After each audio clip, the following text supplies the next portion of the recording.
Okay, we all know that there are three major university rankings in the world. The first one is the QS World University Rankings.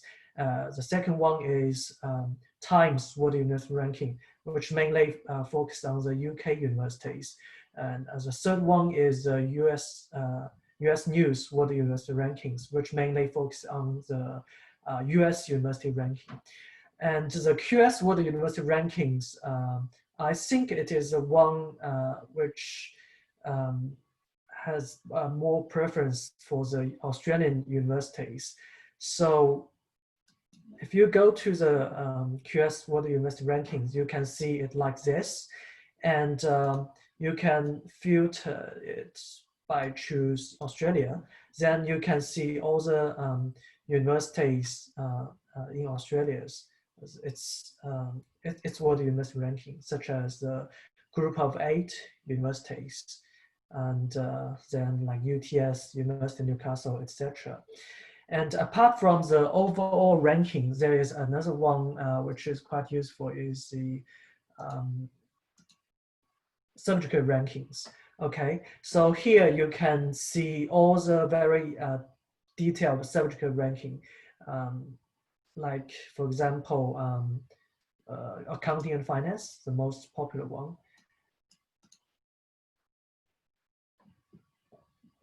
And same as the overall ranking, here you can also filter by choosing Australia as your study destination. So you can see that in the discipline of accounting finance, UNSW ranks first in Australia, 15th in the world. And University of Melbourne, University of Sydney, etc. These universities all ranked in the top 50 in the world. Okay, and the third one is the QS top 50 under 50. We normally call it like young university rankings. All the universities here are established less than 50 years ago. Okay, and here you can see that UTS ranked in the 11th place in the world, and University of Wollongong, University QUT all ranked in the top 20 universities. Okay, because Australia, as you all know, that has shorter history than UK and USA, so many of its universities are less than 50 years ago. Okay, established less than 50 years ago. Yeah. Okay. So if you want to promote the young universities, you can use this one, top 50 under 50. Okay. So another one I use very often is to show the students or the parents the graduate employability rankings.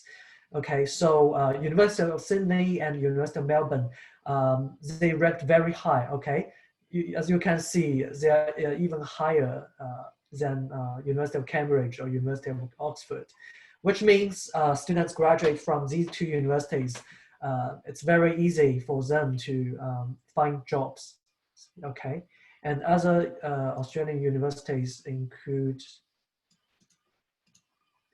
like UNSW, University of Queensland, ANU, etc., all ranked in the top 100, okay, in the world. Yeah, so these ones are mainly focused on the universities. And another one is called Better Education, this website, okay? This website is actually non-official, but it is only ranking that's focusing on schools. Okay, but I'm not going too much details in the school sector today. My colleague Bo O'Brien will provide another training, another specific training, mainly focusing on the school sector. Okay, I just want to show you the ranking, the useful website. We can look for the rankings for the school sector first. Yeah.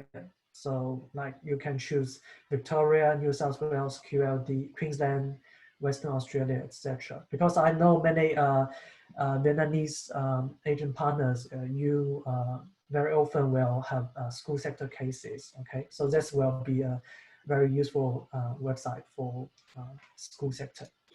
Okay, so next it's the Qualifications website. Okay, the Qualifications website, it's the government it's a government website which has all the courses, which has all the courses that are available for overseas students. Okay, so here you can very easily look for the program that you want to have a look. So for example, information technology, and you want to search for master by coursework. Okay, and for example, you want to search for universities in the Victoria state. Okay, then just start search, and you can see all the universities in Victoria that provides this Master of IT or related programs. Okay, and you can also see the duration of that coursework, postgraduate coursework. For example, 104 weeks means it's a 2-year like postgraduate taught degree. Okay, so 78 means it's 1.5 years. Okay, yeah, I will share the PPT with you later after the training finished, and I will also provide the recording of today's training as well. Okay, so this is Qualifications website. And apart from the Qualifications website, another one we use very often is this one. It's called Study in Australia. Okay. So same, you can, for example, just search Master of Coursework, and you can also choose like only search for scholarship or course. For example, we search for the relevant Master of Commerce courses. Click search.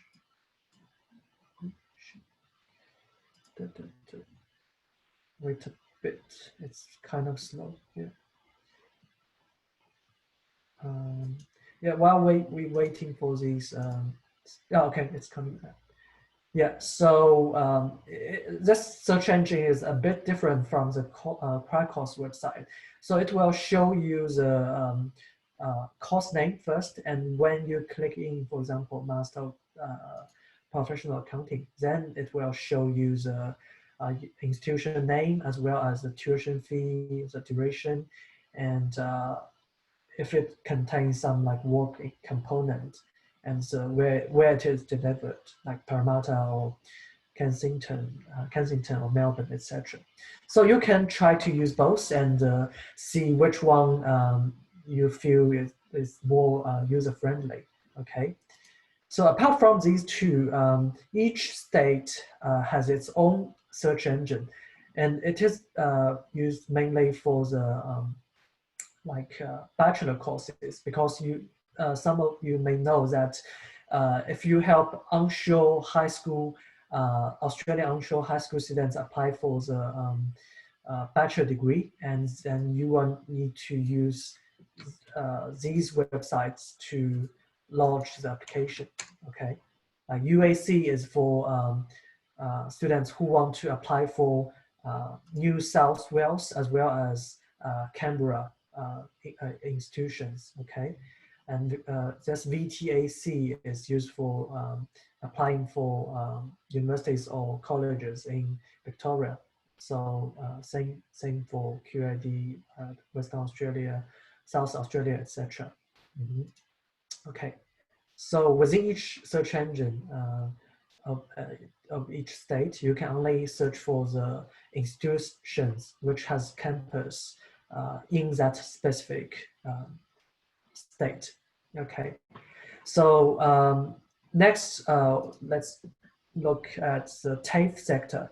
Okay, for TAFE, it is mainly provide students who want to pursue like vocational sector education, like for example, commercial cookery, hospitality, early childhood education, etc. Okay, so previously, like all the TAFEs, they only have like certificate or diploma or advanced diploma, these kind of vocational training courses. But now some government TAFE, like TAFE New South Wales, it also has bachelor degrees as well. Okay, so its signature courses are like, what I will recommend most is the Bachelor of Early Childhood Education and Care. So the tuition fee is quite affordable. It's only, let's see, okay, it's only 14,000 to 15,000 AUD per year. Okay, this is a total cost fee for the entire 4 years bachelor. So each year it's around 14 to 15 K AUD. And this is also an immigration degree. So once you complete this degree, you can apply for early childhood teachers, this position, okay? So another one I recommend is the like Bachelor of Property Evaluation, okay? So this one is a 3-year degree, and it's also an immigration program. So once you complete that property evaluation plus 1 year relevant working experience, then you can apply for the valuer position, okay? The valuer position. And again, it's very affordable, only around 15K per year, okay? And since it's government TAFE, all these are government TAFE, so they won't close, like different from the private colleges, they won't close, okay? And next, let's look at the QILT website. So the QILT is a kind of government-owned website. So as it shows here, it's funded by the Australian Government Department of Education, Skills and Employment. So all the data here are very official, okay? If you want to see the specific data generated from the QILT surveys, you can click here. This compare, it's another website that's developed by QILT. So how to use this search engine? You can choose one specific area, okay? So for example, you want to explore the business and management discipline, then you just click compare, and you can also do some filtering, okay? It's, for example, you want to compare postgraduate and you want only see the university sector, okay? Then choose done, and you will see all the data here. Yeah, all the data here, okay? So for example, you want to add something, add some university to compare, for example, CDU. Remove some first.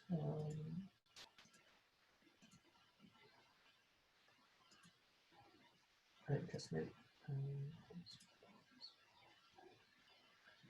okay, so add some more, for example, Griffith University, and like La Trobe University. Okay, for example, you want to compare these 4 universities, and it will show you the result. Compare now. Once you click compare now, you will see 3 sectors, and the one students and parents want to know more about is the always employment rate or the salary. Okay, so here you can see it is the fund for employment within normally within 4 months or within 6 months. So this is the employment rate. Okay, so Swinburne and Charles Darwin universities are relatively higher. have a higher employment rate, and this is a full-time employment rate. This is employment including both full-time and part-time. Okay, then it's about the median salary. Okay, so you can see Sweden has the highest graduate median salary among the four. Okay, so Sweden it's located in Melbourne, and the graduate salary is very decent. Okay, so this is how you use this compared edu.com search engine. Okay, and another one we sometimes use, and if you available, you can also go through the report. So the report will be generated each year. It's a national report. Okay, so it will show you like which discipline, students from which discipline will have better employment rate. Like for example, it shows you, for example, engineering, 2019, the full-time employment is 84.8, okay? And the highest maybe is pharmacy, right? Pharmacy 95.7, okay? So this is how you use this report to show the parents or the students. And this is undergraduate median full-time salary, okay? Here you can see that medicine and dentistry are the highest, okay? So communications are relatively lower than all these sectors. Pharmacy, surprisingly, it's a bit low, right? Okay, 48,000. Yeah. Okay. Yeah, I'm not going into much details. You just know that this report can be shown to the parents and students about when they, especially when they choose an undergraduate discipline, like which area is most suitable for them, which has a better prospectus. Okay. And next, let's see the skilled independent visa. So I think many of you are aware that students who want to study in Australia is mainly because they want to immigrate, okay?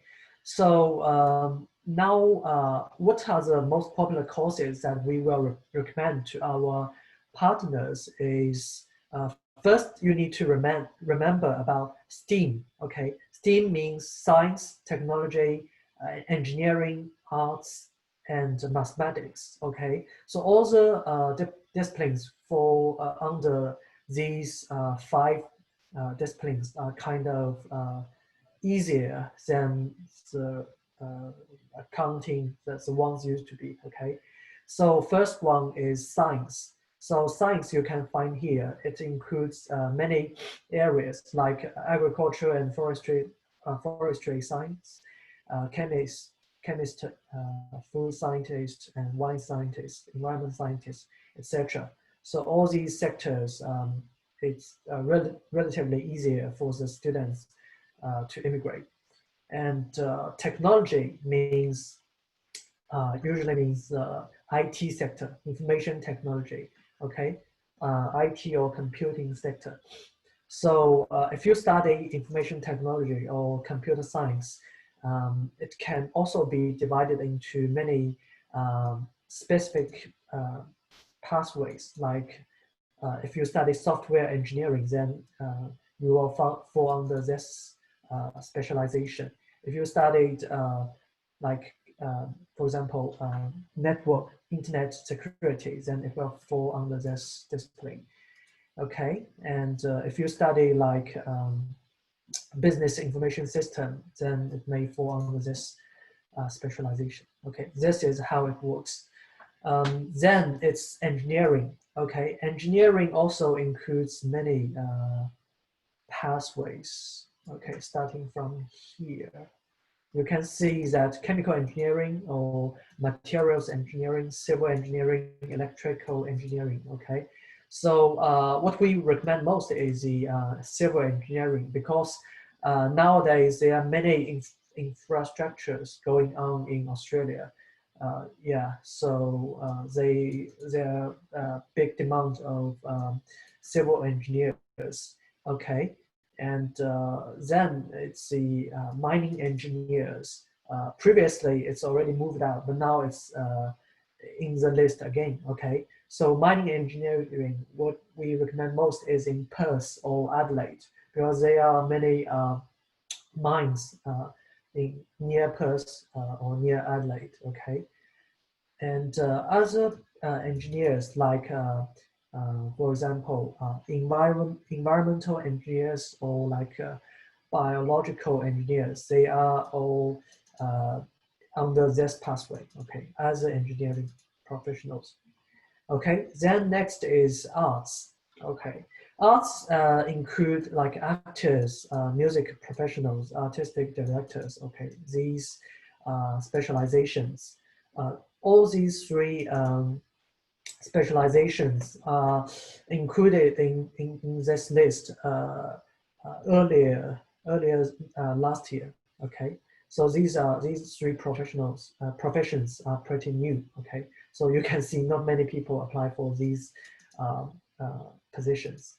Okay, and then is maths. Okay, maths is here. Okay, actuaries, mathematicians, and statisticians. Okay, so according to our Mara agents, that mathematicians are the easiest among the three. Okay, so if your students are interested in maths, then you can recommend him or her to study maths rather than statistics or actuarial science. Okay, it's mathematicians are relatively easier for applying for the immigration.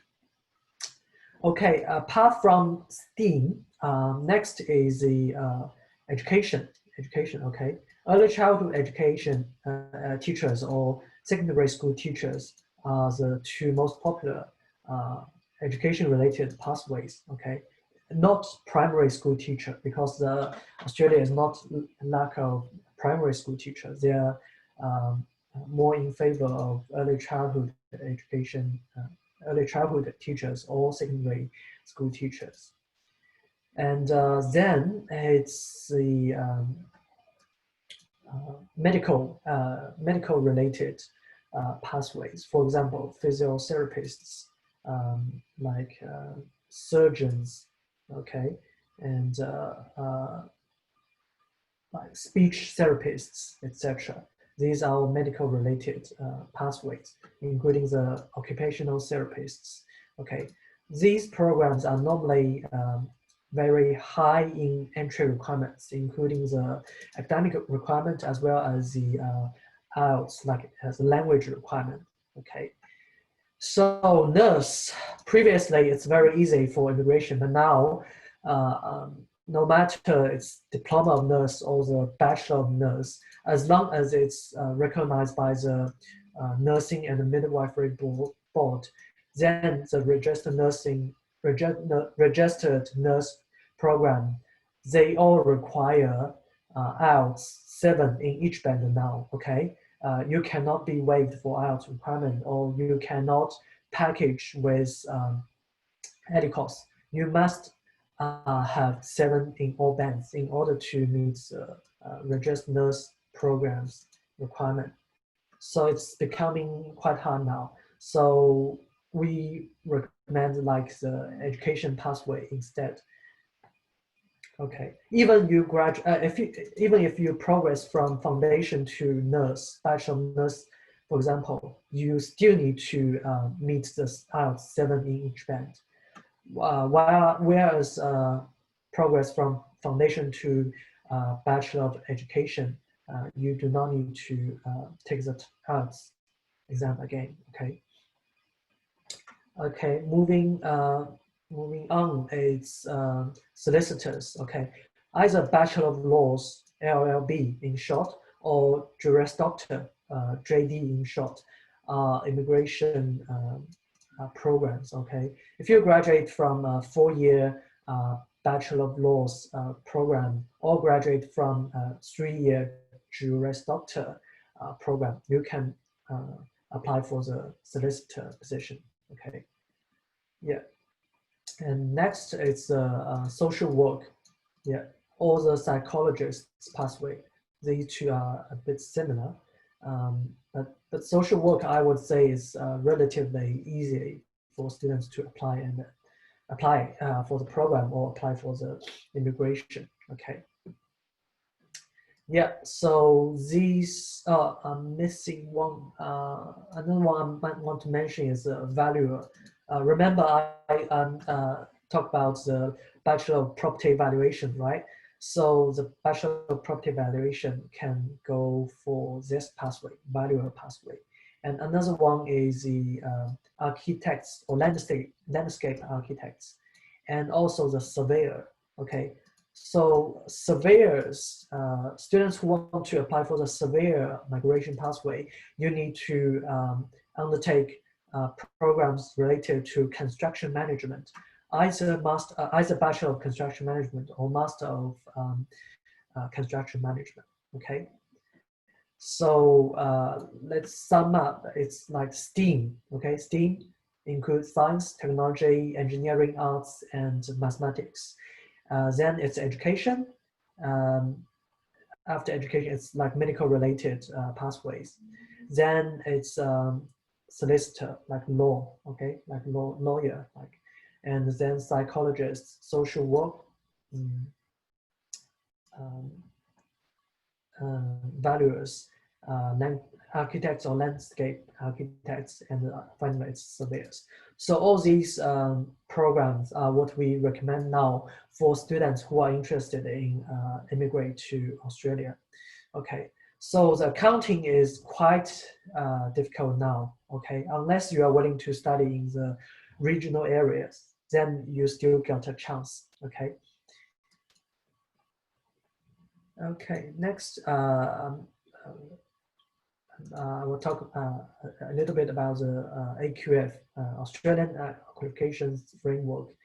Okay, for some of you may already know that TAFE, I just talked about it, offers Certificate 3, Certificate 4, Diploma, Advanced Diploma, these vocational programs. And the universities mainly offer Bachelor, Master, Graduate Certificate, or Graduate Diploma, or like doctorate program. Okay, so if you enroll in TAFE, when you complete Certificate 4, Certificate 3, Certificate 4, and Diploma, then you can go into second year of university degree directly. Okay, so it can help you to obtain some certificates or diplomas before you enroll into the university, which is beneficial when you looking for either part-time or full-time program, because you have more certificates or more diplomas than a direct entry bachelor degree students. Okay, so that's why we always recommend, if students don't mind like a certificate or diploma, then it's always good to start from a certificate or diploma, then gradually into the bachelor degree. Okay.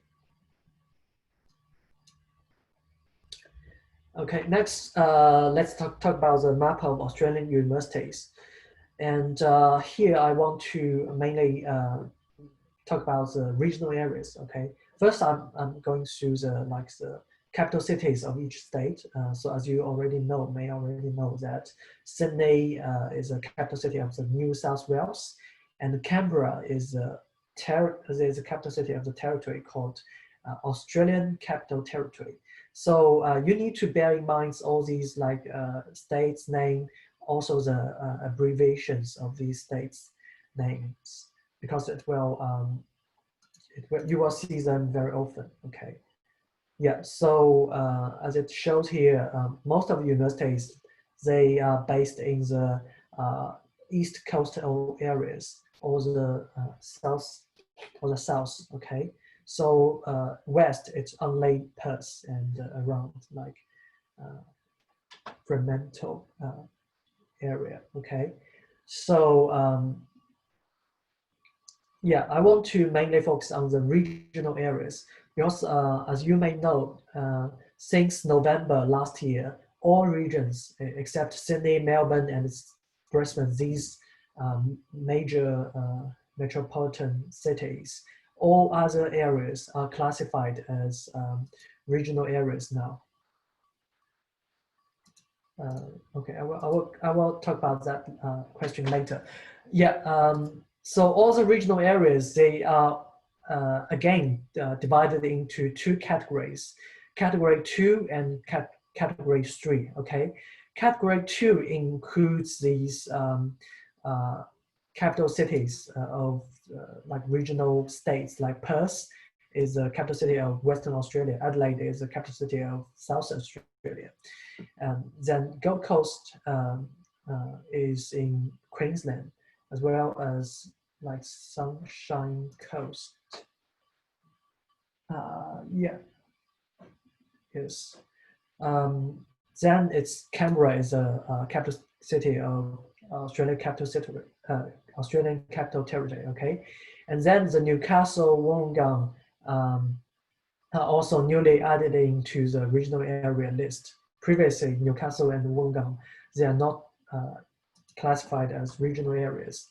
So if you study in, if you studied a 2-year higher education degree, okay, then you can get another one, additional 1 year of PSW visa, okay, and you can get obtain 5 more points when you apply for the immigration.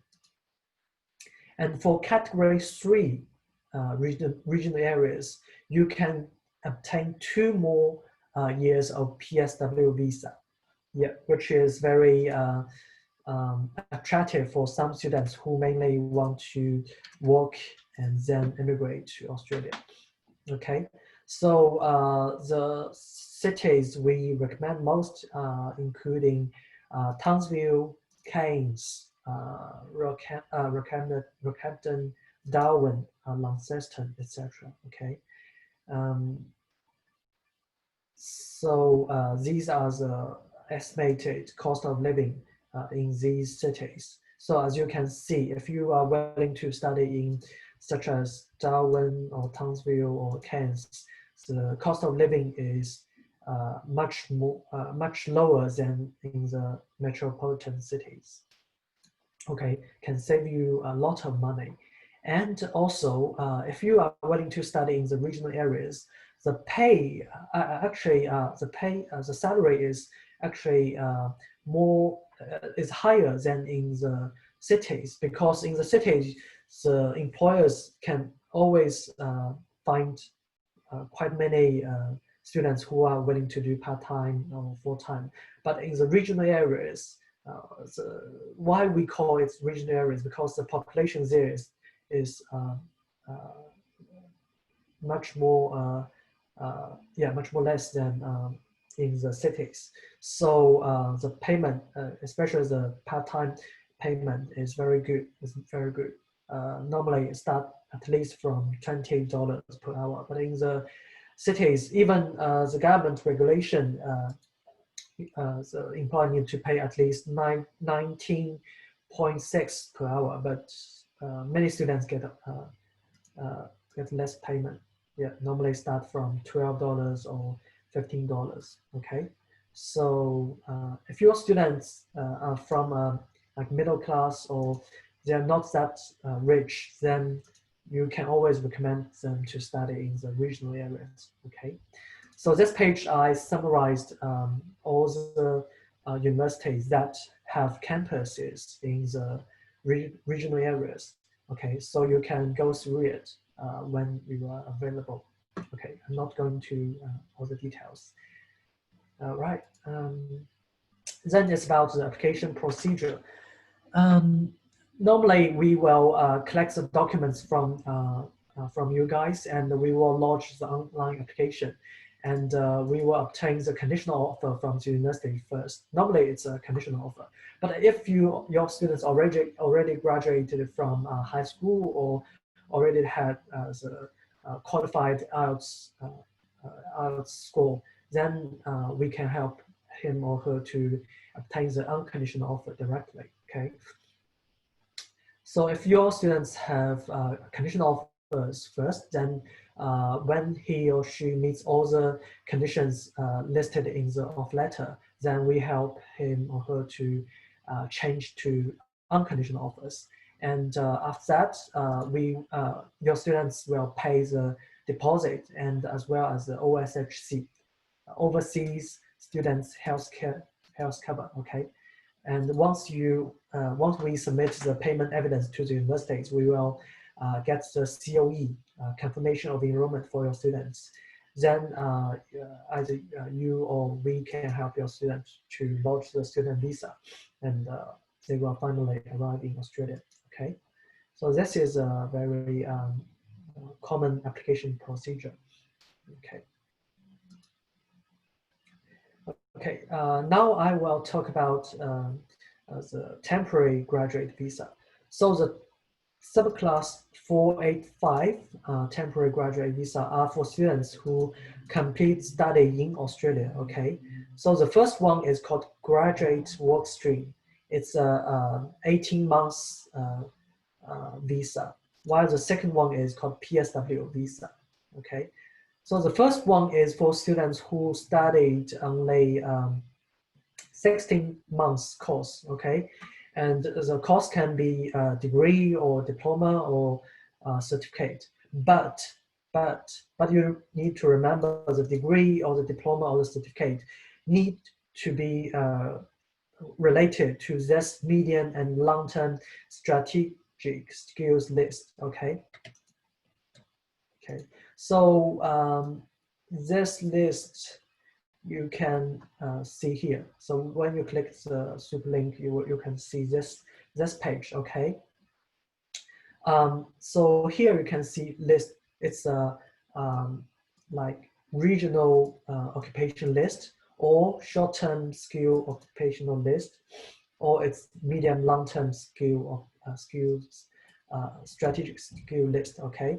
So if you want to apply for this graduate work stream and you only study in Australia for 16 calendar months, then you need to make sure your degree or your diploma is related to this position, like accounting or anything like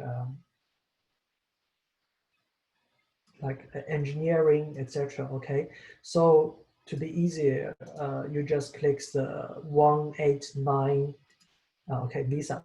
Okay, because in order to apply for 189 immigration pathway, you need your occupation need to be in this medium long-term list. Okay, so when you filter by clicking the 189 skilled independent classifications, then you can see all the positions on under the medium long-term list. Okay. Yeah. Okay. Then it's the PSW visa. So PSW visa, your study must be a degree. Okay, cannot be diploma or certificate, etc. Your study must be degree level, be at a degree level. So this PSW visa can help you to study in Australia for up to 6 years, okay? Because if you graduate from a bachelor degree or master by coursework, then it's 2 years PSW visa. If you graduate from a master by research degree, then you can get 3 years. If you graduate from a doctor degree, then it's a 4-year degree, okay? And as I mentioned before, just now, that if you're willing to study in a regional area, then you can get additional 1 or 2 years PSW visa. Okay, so in total, maximum you can get is 6 years, and the least you can get is 2 years PSW visa. Okay, so first of all, it's a degree level, and then you need to study in Australia for also 16 months, but your course must be 92 weeks in the Qualifications website. It's called registered weeks of study. Okay, and you need to meet the IELTS requirement, which is very easy to get. Okay, so these two are about the 485 temporary graduate visa. Just keep in mind that the first one you need to meet the medium long-term list requirement. Okay, and next it's about the skill assessment. Okay, as some of you may know that in order to apply for the, for example, the 189 or the 491 immigration pathways, you need to make sure that your study can help you to apply for the skill assessment. So each position or job profession has its own related assessing authorities. Okay, for example, the accounting, it has three assessing authorities, including CPA, CA, and IPA. Okay, so as long as your degree is accredited by one of the three assessing authorities, then you can apply for the accounting immigration pathway. Okay, let me see. See the following documents to provide.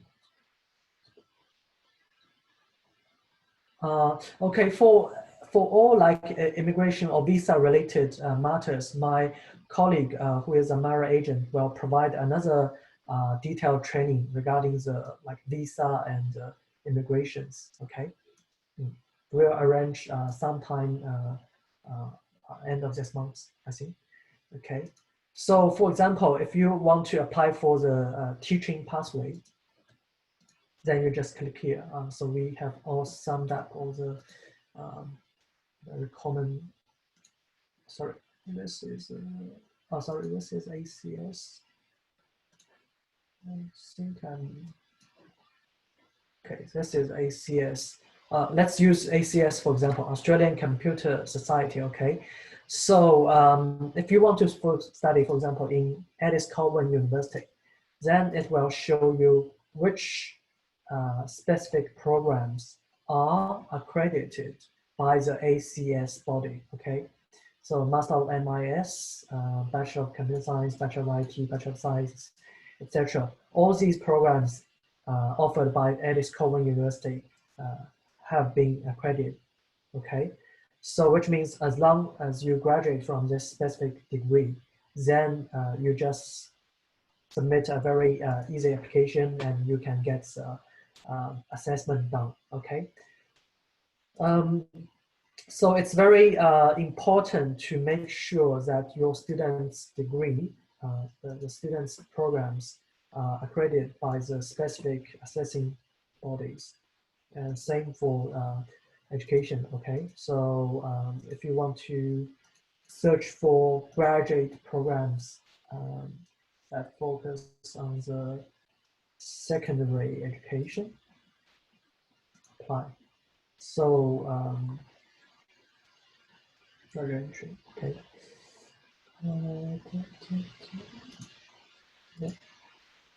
Okay, so it will show you the master level degrees that already got accredited. Some already got accredited, some may expired, like this one, approval expiry, so you need to be very careful. Okay, so these are the ones accredited by this teachers accredited body. Yeah, so this is how it works.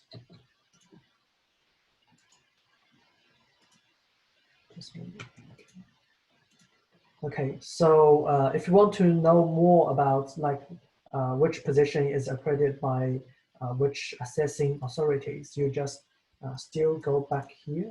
Sorry, go back here. Okay, you can see here it shows the assessing authority, okay, like CA, IPA, CPA. Vet assess means like vet vocational education and training assessing authority.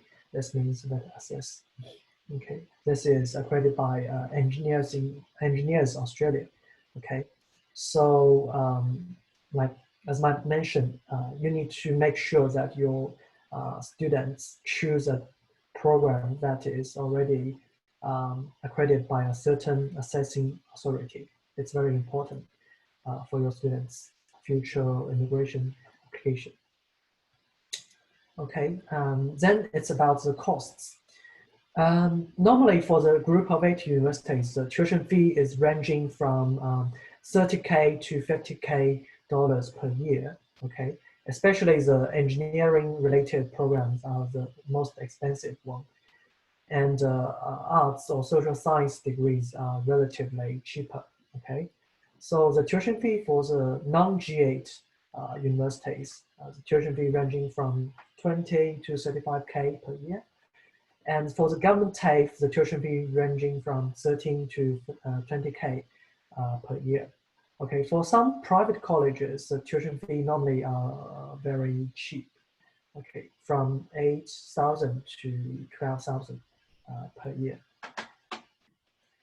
And the rent, depending on where you live and how you share the accommodation with your roommates, the cost can be from 150 to 400 and even more, maybe. Okay, like Sydney, a studio in Sydney may up to $600 per week.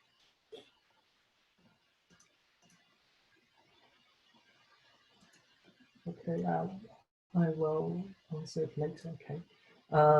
Then it's about the government school or the private school cost. The tuition fee for government school actually quite reasonable. It's only 12K to 16K. Okay, so because like in China, the tuition fee for private schools very expensive, can be up to 40K per year in the private school in China. So I think like in maybe in Vietnam, Malaysia, Indonesia, parents may feel the same way because why study in a private school in the home country rather than just spend same amount of money and study in Australia, right? So government school, I think in Australia is very attractive for the parents who want to send their students, who want to send their children as early as possible to study abroad. Homestay cost is very similar, either government school or private school. It's ranging from 14K to 17K per year. Okay, next is about semester academic terms. So far, most of the G8 group of 8 universities, they only offer 2 semesters model, but USW starting from last year, it started to adopt the trimester model, which means each intake can be from February or June or August or early September, etc. So the good thing about trimester model is because you can graduate early, for example. Because for 2 semester models, the maximum certificates you can do is 4 certificates each semester. And for trimester model, the maximum certificates you can do is still 4 certificates. But normally, students will do like 3 plus 2 plus 2 plus 3 for 1 year for each trimester. But maximum you can do is still 4, 4, 4, okay? So some universities like Bond University, all its bachelor degree programs can be completed within 2 years. So saving students 1 year and as well as 1 year's living cost as well. Okay, so that's the selling point of trimester model. Yeah, but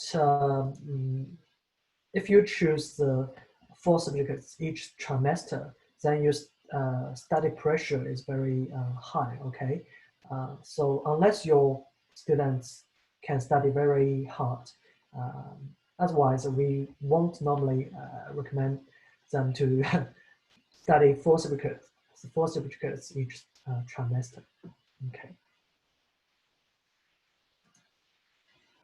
Okay, so next is about foundation study. Okay, so foundation studies normally for students who graduate, who only complete year 11 in Australia or equivalent in other countries. Okay, so I have summarized these popular group of 8 foundation programs for you guys. And like you can see here, the intake dates, the length of the program, and also the entry requirements of the program. Okay, because we have Asian partners from different countries, so it's easier. I just put a link here, and then you can um, take a look at detailed entry requirement. For example, if you are from Indonesia, then the entry requirement for the foundation studies is SMA2, like GPA 6.5, etc. From Malaysia, from Thailand, from Vietnam. Okay, so by using this link, it's very easy. Okay, I have summarized all the GAT university, most of the GAT universities that we can do for Southeast Asian countries. Okay, so most of the foundation programs, they are divided into 3 types. Normally it's standard or the intensive, or not, we may call it express or extended. Okay, so these are depending on your either depending on your academic score or depending on your IELTS. Okay, so if your academic score as well as your IELTS score is quite good, then you can go for the intensive option. If your academic level and IELTS level is not that high, then you may choose the extended option. Okay. So once you completed foundation, then you can progress to bachelor degree year 1. Okay. So this is for the foundation programs. And from foundation to bachelor, normally you can progress to 95 at least, 95 of all the bachelor programs provided by that university. Maybe only medicine or maybe dentistry or veterinary science, etc., that cannot be packaged with foundation program. But most of the programs can be packaged with foundation year. Okay. Then it's about diploma and pre-masters. Okay. So diploma normally for the high school graduates. Yeah, for students who already complete year 12, who already completed the whole high school study in their home country, and then they can apply for the diploma programs. So diploma programs are equivalent to year 1 of a bachelor degree study. Okay, so once you complete diploma program, you can progress to the 2nd year of bachelor degree. Yeah. Okay. So another one is pre-masters. It may not be so popular in Southeast Asian countries, but I still mention it a bit in case you have some special cases. So pre-master programs are for students who may not meet the direct entry master's level programs. For example, in your country, you may have 3-year bachelor degree, or you may have 3-year diploma program. So if they graduate from 3-year bachelor degree or 3-year diploma program, or they graduate from a 4-year standard bachelor degree, but they have lower academic score or lower English language score, then they can go for the pre-master option. Okay, yeah, so let me show you the diploma first. So for example, ANU, Australian National Universities, the #1 university in Australia, it also offers diploma programs, but compared to foundation degrees, okay, the pathways are kind of limited, okay. As you can see here, it only offers science, music, computing, creative design, and liberal studies. Yeah, so it does not have commerce, business, engineering, okay. You can only choose from these pathways, okay. That's the limitation. And again, I have provided you the link which shows very detailed entry requirements information. Then it's USW, okay. USW, yeah, even less. It only offers engineering and science diploma, not IT. Sorry, not business, not arts, not business. Okay. Same as University of Western Australia, it has only has commerce and science pathway, no engineering pathway, no, no other social science arts pathway.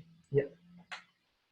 So University of Adelaide offers more pathways than UWA, ANU, and UNSW. Okay, it offers computer science, engineering, health science, business, economics, finance, and science.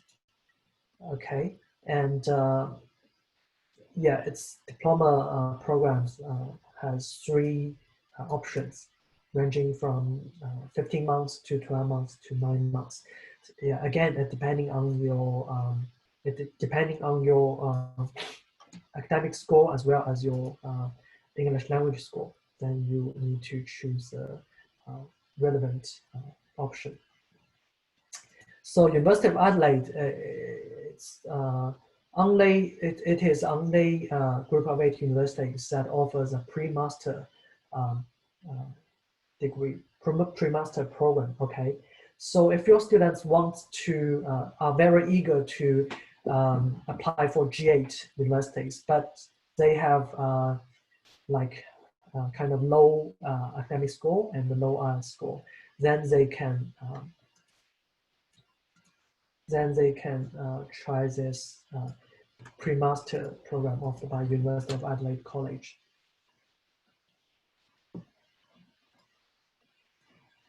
So this is the study pathway.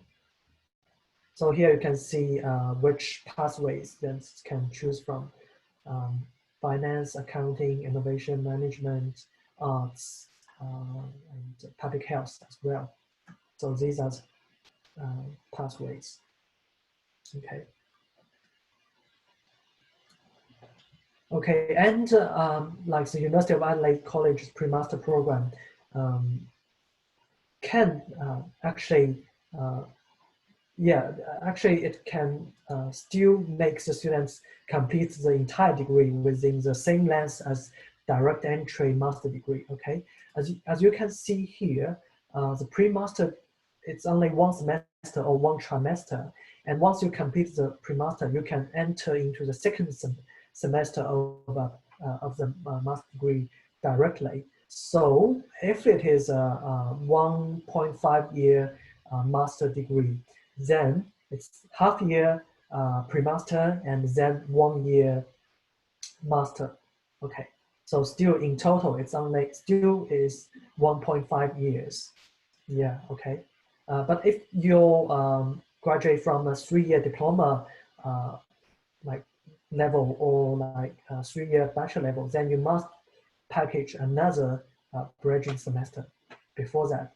So if that's the way, then you need to complete the degree either in 2 years or 2.5 years. Okay, that's how University of Adelaide College's pre-master works. So other diploma we recommend most is a UTS InSearch. Okay, UTS is quite popular in among local students, and it also offers many pathways, diploma pathways. So communication, design, and IT, science, etc. Okay, and Newcastle, University of Newcastle, Western Sydney universities. Okay, I'm not going to into too much details of all the choices. You can go through by yourself when you receive this PowerPoint. Okay, it's all very detailed, so I can help you to study by yourself. Mhm. Then I will proceed to the undergraduate direct entry, okay? And here again, I summarized all the uh, useful links for you. So when you're clicking, you can see the entry requirement directly. For example, here it's a undergraduate brochure, right? Then you just key in entry requirement. So you can find here that's the specific entry requirement for Malaysia students, for A-level, for students who complete A-level or complete IB, okay, etc. Or who complete SAT, yeah. So this is how you use this link. And another example is, for example, I'm not sure, sometimes it cannot link directly, so you may need to copy the link here.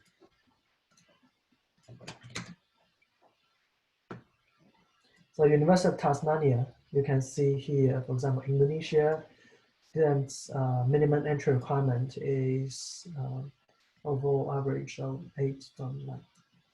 Okay. And Malaysia, STPM or UEC, or like Ontario Secondary School Diploma, or for Vietnamese students, it's this secondary school graduate diploma. Okay. Yeah, so I have summarized all the common universities for you to have a look. And I believe it will be very useful for you to quickly identify the entry requirement for your students. Okay, the final one is the postgraduate direct entry requirement. Okay, this is a very, very useful GPA grading conversion table, okay? As you may know that the passing score in Australia undergraduate study is 50%, okay? So if your students, undergraduate degrees grading scale is this one, for example, the maximum GPA is 4 and the passing grade is 2, okay? And most of the Australian universities master degree entry score is 65%, okay? So you just match it with here. And if your students have a GPA between 2.5 to 2.6, then it means he or she has met the specific entry requirement of that master degree, okay? Yeah, so this is how you use the this table. All your students maybe is grading scale is this column. Then you just, again, just matching it with relevant score. Then he or she may need to achieve 72 to be equivalent as 65 in Australian standards. Okay, this is how you can use this grading system conversion table. Okay, so this is the end of today's training, and I will take a look at the questions. So when the international students complete, their students apply for, how long would the process be? And is it okay, I think I will still leave this question for my Mara agent colleague to answer, because I'm not that familiar with the whole process of applying for visa. Okay. Yeah, I will answer this question. Explain more details about how to enroll into third year bachelor degree or master's diploma. Yeah, so as I mentioned before, if a student successfully complete a diploma program, then he or she can progress to the second year of the bachelor degree. And if the some TAFE offer both diploma and advanced diploma, and they have package program with certain universities, then they can just enter into the third year of that bachelor degree directly. Okay, um, but if you complete the diploma program, different universities has its own progression requirements. For example, maybe ANU's uh, diploma of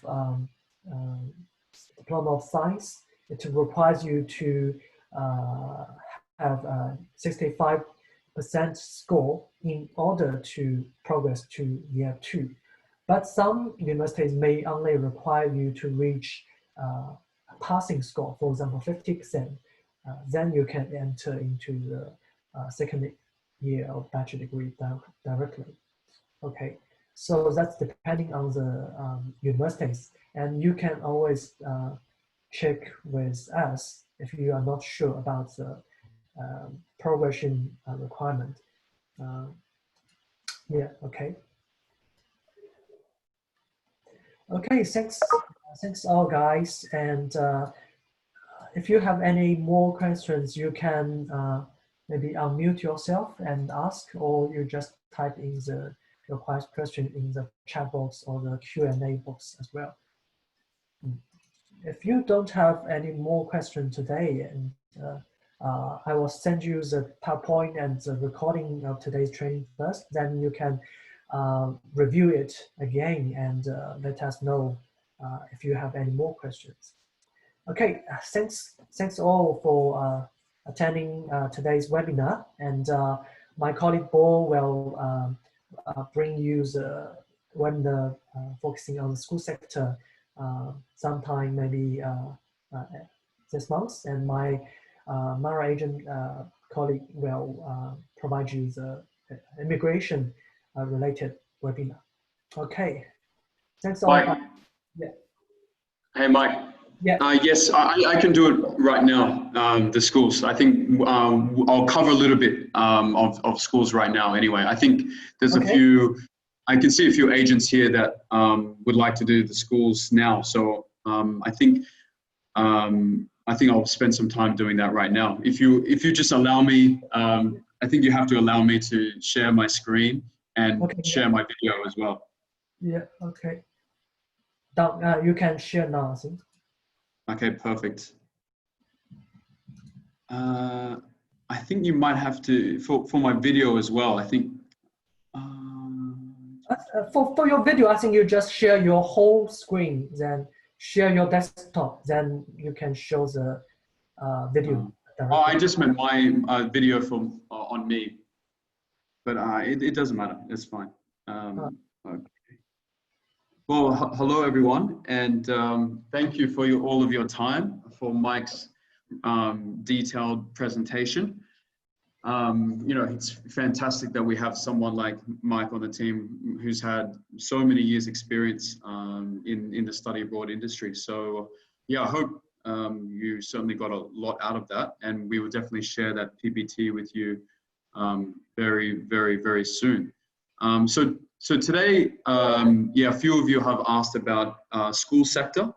So usually I'm the one in charge for schools. So it's good to see a lot of agents here today from Vietnam, from Malaysia, from all over, and even some from China as well. So these are particularly strong markets for study abroad for schools. it's good to see some agents from South Asia too, which traditionally not so big for high school market, but in the future, it's definitely a lot of analysts have predicted that it will become popular very soon. So today I'm going to start off with the schools, and in particular New South Wales government schools, which is public schools, which from New South Wales, of course. So you'll know in Australia we have 6 states and 2 territories. So each state is responsible for their own schools. It's state funded, and also each state is responsible for the recruitment of international students, who each have their own marketing team, their own admissions, their own requirements. But I have to say, a lot of the schools do run it quite similar to one another. Yes, there are some differences which I can go over, but I'm just going to use an example today for New South Wales government schools, because going over each of the state schools department will take a long time, which we don't have. So, and you know, in our spare time, you can get in touch with me directly if you do have questions on that. So I will first start off with New South Wales government schools. I'll go through some differences, and I'll go through private schools as well. It's important to touch on some of the private schools, which some of you migration agents have touched on as well. There are some major differences there, in particular fees and coursework, which I will go over as well. I'm conscious of the time, so I'll go through as quickly as possible. And please, if you have any questions, do let me know. So we'll start off with New South Wales government schools. Of course, so this is the map of Australia. New South Wales is the most populous state in Australia. Second is Victoria, third is Queensland. So these 3 states are the most popular states to study in Australia. They're the economic lifeblood of the country.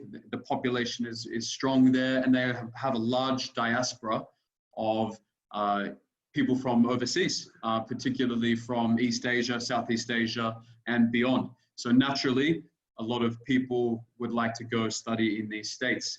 And we talk about New South Wales right now. So why study in Australia and why Sydney? These are the questions that you as agents are going to get. And as migration agents, you'll know fully well the high standards that Australia lives by. So of course, high standard of living, the multicultural city. Sydney is a big population, it's around 5 million people, but yet it's quite relaxed. It's quite safe as well. And there's a really high level of education between all of the state schools. They have to live by a certain standard, and the state is responsible for uplifting and maintaining this standard for everybody. I don't think I have to say that Australia is an English-speaking native country. So of course, it's a great place to study and pick up your English. I mentioned how multicultural New South Wales is. There's huge populations of people from China, Malaysia, India, Nepal, Vietnam, many countries from around the world, more than 200 different countries and regions around the world call Australia home now. So this is important. This is the Australian education system. You may not be familiar with this, so it's good to get familiar with this part. So in Australia, we have 13 years of curriculum for primary school and high school, 13 years, just like most other systems around the world, but the naming is a little bit different. And each state in Australia has different names as well, which I'll get to, but this is specific for New South Wales. For New South Wales, the first year that you begin is kindergarten. Kindergarten is usually the year you begin when you turn 5. So when I was turning 5 in 1997, I started kindergarten in Sydney, and then I progressed on from there. And I started off, of course, in primary school. Primary school goes for 7 years. After that, you then move on to high school in New South Wales. And it's usually called high school in New South Wales. Other states might call it secondary school. Other states might call it a state high school. But that's yeah, not too much to worry about that. They're usually all the same with year 7 to year 12. Most states are like that. Some schools may separate between year 7 and year 8, like a junior school and then a senior high school. So they might have year 7 to year 9 in their junior high school, and then year 10 to year 12 in their secondary senior high school, which does happen, but most of the time, high school is between year 7 to year 12. Then after that, then you go on to, which Mike explained, there's of course bachelor degree, and I won't get into details of that. Year 12 is quite a unique year in Australia. It's short, it's only 3 terms. Each year is usually split up into 4 terms. The Australian system, because it's summer, because it's in the southern hemisphere, we start our year differently. So our year begins in January and it ends in December. And then there's a summer break between early December and late January, giving students about 6 to 8 weeks of holiday. And in between there's holidays. So there's term 1 is usually from January to April. Then there's another term from April to July, then from July to October, October to December. That's how it's usually split up. In between the terms, there's usually a 2-week holiday break. So the good news is there's 4 intakes. That's the flexibility that Australia gives. You can, with some exceptions, but most of the time, you can enter and start your school as an international student in any of those terms. So it gives us international students a lot of flexibility to start their education in Australia. So back to New South Wales government schools. It has over 2,200 schools in New South Wales, of which 300 international schools can accept students. Just checking. Yeah. Can everyone hear me okay? Yeah, okay, I think so. Yeah, that's good. Yes, so 300 schools in New South Wales can accept international students. And from there, there's over 765 students at these schools across New South Wales, so quite many. What they pride themselves on is the high academic excellence, the high teaching standards, the personalized care, the world-class facilities, and most importantly, I will say, is the pathway to university and higher education. These are great places to go if you're wanting to guarantee your students' future in university and beyond. And of course, looking and ultimately finding a job as well. New South Wales government schools have a very high succession rate into universities, into the group of 8 universities, into pretty much any university in Australia. So New South Wales government schools are very proud of that. They certainly equip their international students well enough to then get into university. So all of the parents that you will deal with, migration agents or education agents, you will all get these questions. They will ask you, say, can my son get into university after going to New South Wales government schools? You can say yes, they will. They have to work hard. The schools will give them every resource they have to ensure that they move on and do well in university. Yeah, so they're quite, the schools, we're going to talk about the campus now. They're quite modern. They've got flexible learning spaces. Some of the schools don't go by the traditional method, by the classroom kind of setup. A lot of them have, you know, couches. A lot of them, in particular, the libraries, the breakout rooms, are quite relaxed. They want students to feel comfortable. They want students to think creatively. So this is what they kind of do to ensure that students are becoming leaders, great thinkers, thinking critically, and collaborating with each other. So they're coming up with the best kind of resources. They're coming up with the best campuses to ensure students have every opportunity to do well. And of course, use the latest technology to do that. So schools as well in Australia, I would say the main difference between the Western education and the Eastern education would be the focus on critical thinking, problem-solving skills, leadership skills is a big one. I remember when I was in school, we got taught a lot about how to become a leader, putting into scenarios that help students take control, take the lead. Of course, everyone needs that opportunity to really learn to think on their feet and to be able to delegate and to set out some tasks for your team. Of course, in the end, if we're going to be successful in life, we have to know how to control and manage people. So becoming a leader is definitely a part of that. And I think, in my opinion, that schools do a very good job at that. That's for sure. Another one is self-confidence. I think a lot, it's kind of maybe in the East, it's quite maybe not as valued as much. I think giving students more confidence in the classroom can definitely set students apart beyond the classroom and in the future.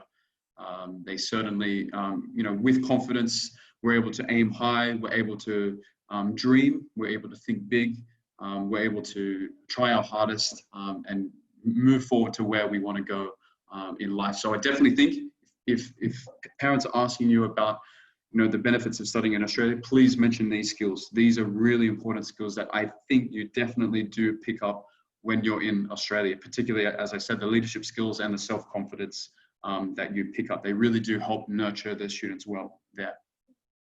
Mike mentioned before about STEAM.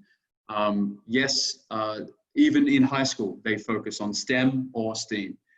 They go into science, technology, engineering, mathematics, and arts as well. I should in this PowerPoint should have mentioned arts as well. That's definitely a big focus for all of the schools. They want to, they're looking to the future, and they're looking to create the latest and more innovative and tech-savvy students. When I was in school as well, they probably didn't focus on it that much, but I must say, in the last 5 to 10 years or so, they have been working very, very hard, equipping all of the students with classes like robotics, engineering, IT, design and technology. These are all classes that I really didn't do when I was in school, when I was in the public school system in Australia. So it's good to see now that there's a really big focus. And I know a lot of Asian schools do have this focus as well. So this is probably something that's not too different, but you can be assured that in Australia they are learning these specialities as well, which is of course very important.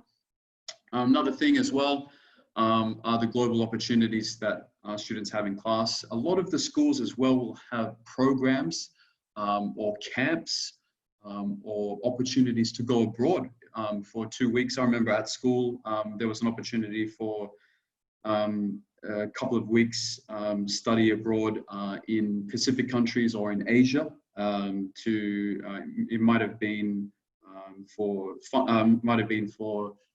giving opportunities for impoverished students in the Pacific Islands or in Southeast Asia. So kind of like humanitarian camps. They seem to have a lot of these. There's also some tours to the US or Europe as well. So there's a lot of exchange programs that they have as well to allow students to get to know more about the world as well. There are extra fees associated with that. But as well, inside the class, there are extracurricular activities, learning more about global communication skills, problem solving, and other languages as well. I must say, Australia, for its isolation, it does do well with teaching students other languages other than English, in particular, Japanese, Indonesian, Chinese, kind of a lot of focus on Asian language studies as well. And of course, the traditional European languages like French, Spanish, they were always a feature of schools as well. So all the schools have languages other than English on offer as well. So here are just some photos of some of the classrooms, some of the technology that they have. Here are some of the key learning areas. So in Australia, you can expect, of course, English. That is the sole compulsory subject that you must do at the end of year 12. You must do English, whether you're a native speaker or a secondary speaker of English, you must do this. Then mathematics is of course popular course. I did that all the way up to year 12. Most students you'll find do that up to year 12, but surprisingly it's not compulsory. By year 10 you can drop mathematics in favor of other subjects. So there's also science, and in particular physics, chemistry, biology, environmental science, human society and its environment. That's quite a unique one for Australia. That includes history, geography, economics, legal studies, business studies. So quite interesting courses there. Then there's languages other than English, which I've described. Then there's IT, creative arts, personal development and health, which is a pseudonym for sport. Sport is very important in Australia, and that's one of the top courses. You do a lot of practical work outside, which I find very enriching, very important for students. You learn to play a lot of different sports and learn the benefits of teamwork that go into sports as well. I think that's one of the best things about sport. You really learn how to work with each other. Performing arts is also very important in schools in Australia. So if your students are, I'm sure students in Asia do pick up instruments or creative arts. So they're all opportunities that you can continue on in Australia as well. Sport, I mentioned, very popular in Australia, very strong. Visual and creative arts, so dance, acting, painting, these kind of subjects are all very rich and full of great teachers in Australia as well. Talked a bit about the resources before, so I'll go over this, but here are some of the, in detail, some of the other resources. Even some schools have laboratories, hospitality kitchens. Me and Mike, we went to a couple of public schools in northern Queensland, in Townsville, and we were very impressed with how the state system had some really good facilities there. Even, fantastic kitchens, sporting equipment, laboratories. So, you'll find that across the board, states schools are very well equipped.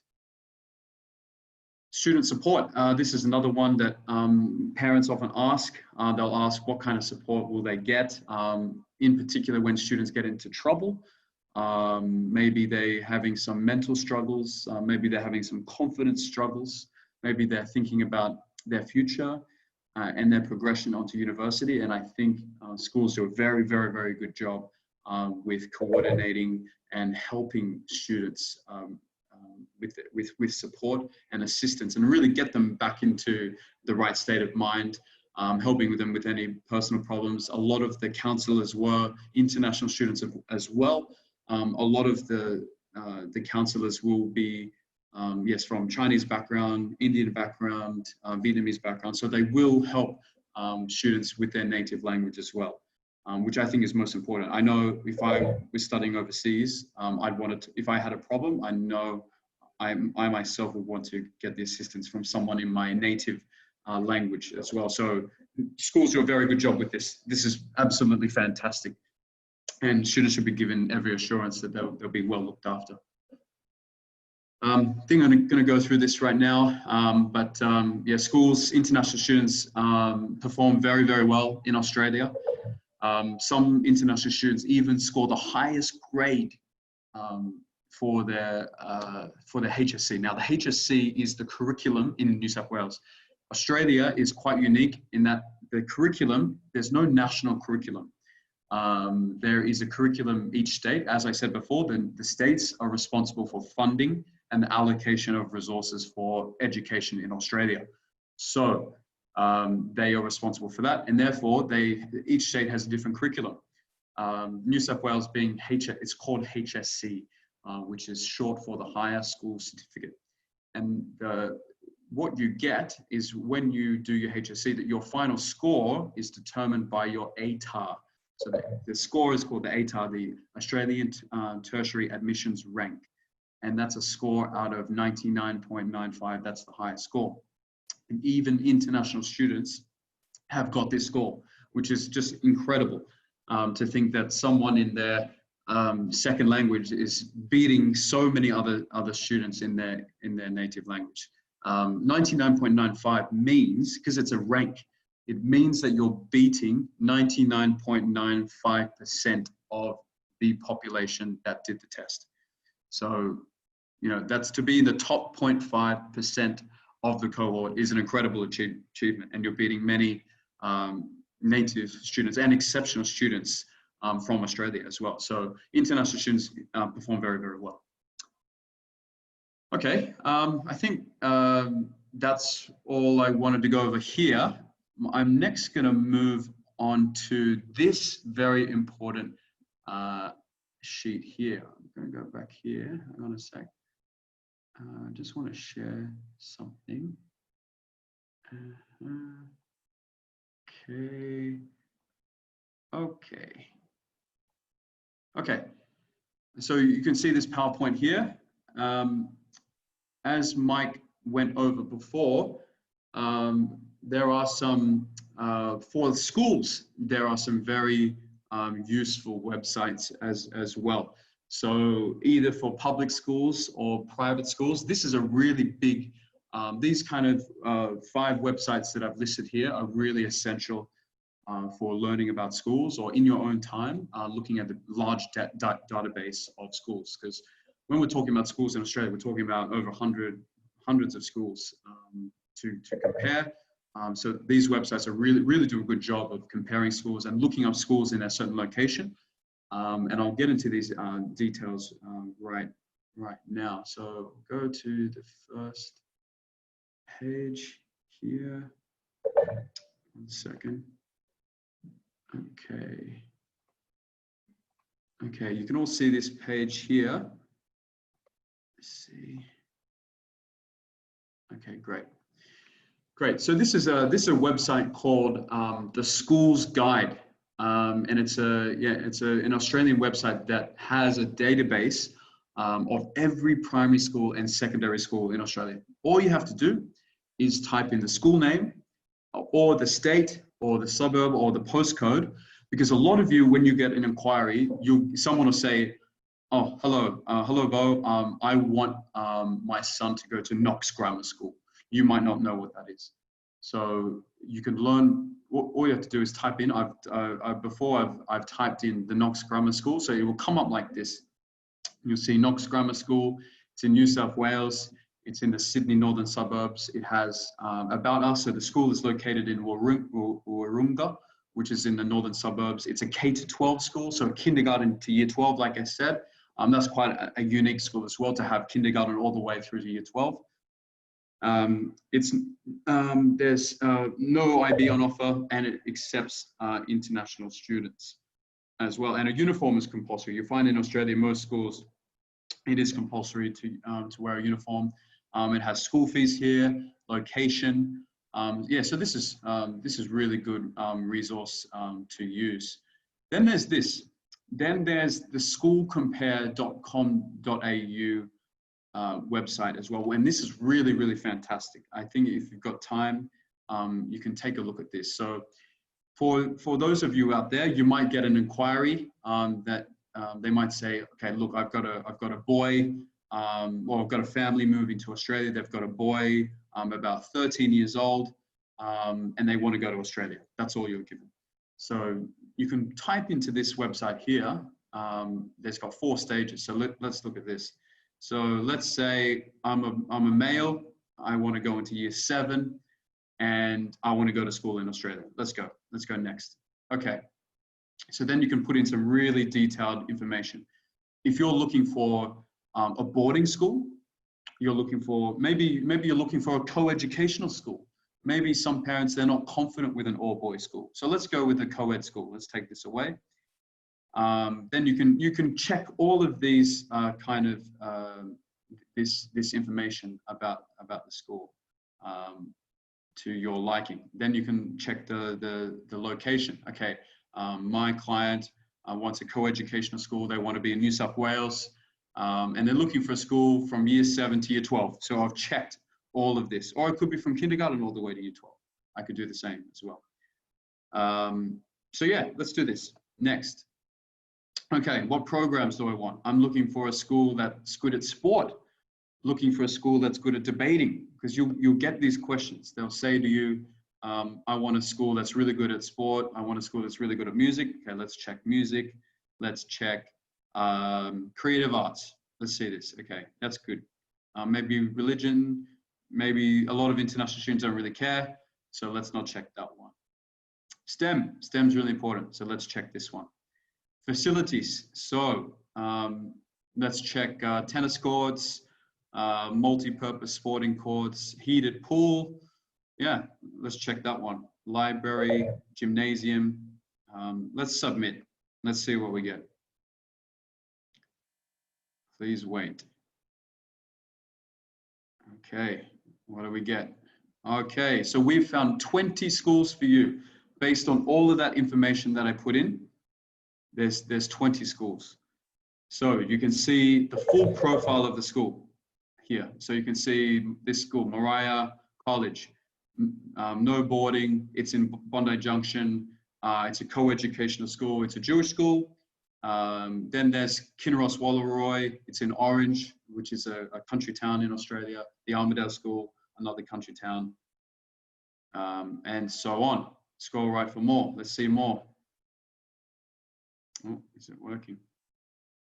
Should work. Yeah. Oh, here we go. Yeah, that's it. Then there's Georges River School, and it's got the fees as well. But these are the public. These are the local tuition fees. So just bear in mind of that. But I'm showing you this because it shows the database really well. Hills Grammar School, which can accept international students and is co-educational. This is quite a popular school. This one I really do recommend. So yeah, this is another good website. Then there's this school, this website here, Better Education. This is one that I use all the time. This is a really good one to show the ranking. A lot of you may ask about rankings for schools in Australia.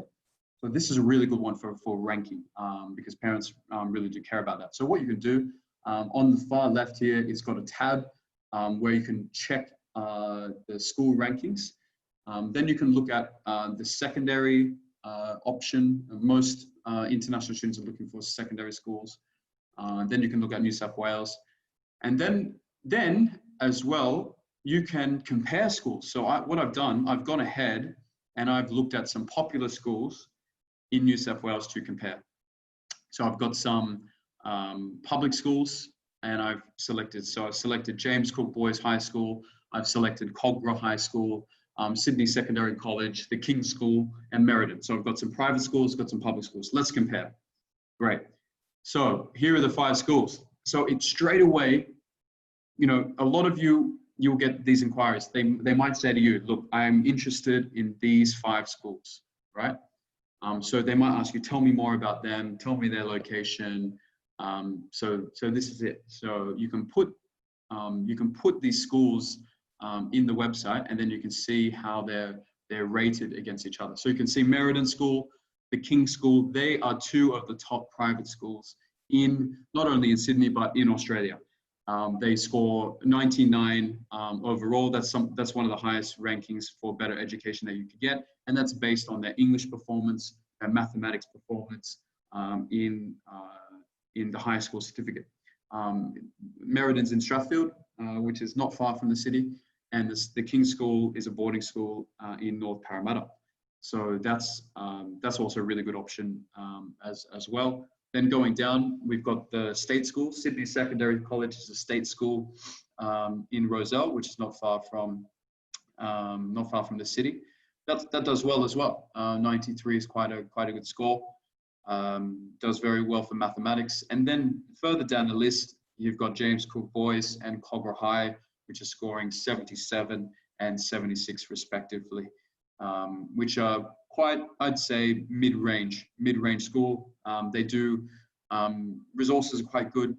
They do a good job. School fees are low. So the price quality ratio is quite good there. So this is another good website to use as well. Oops. Let's look at this. Okay. Then there's this one.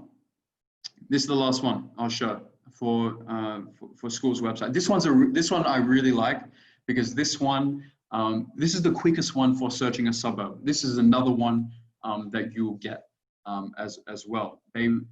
Parents may say to you, look, I want to move to Burwood in Australia, which is a suburb in Sydney. Or they'll say, I want to move to Cabramatta, which is a popular suburb for Vietnamese students. Or I want to move to St. Albans, which is a suburb of Melbourne, which is popular for Vietnamese and Cambodians.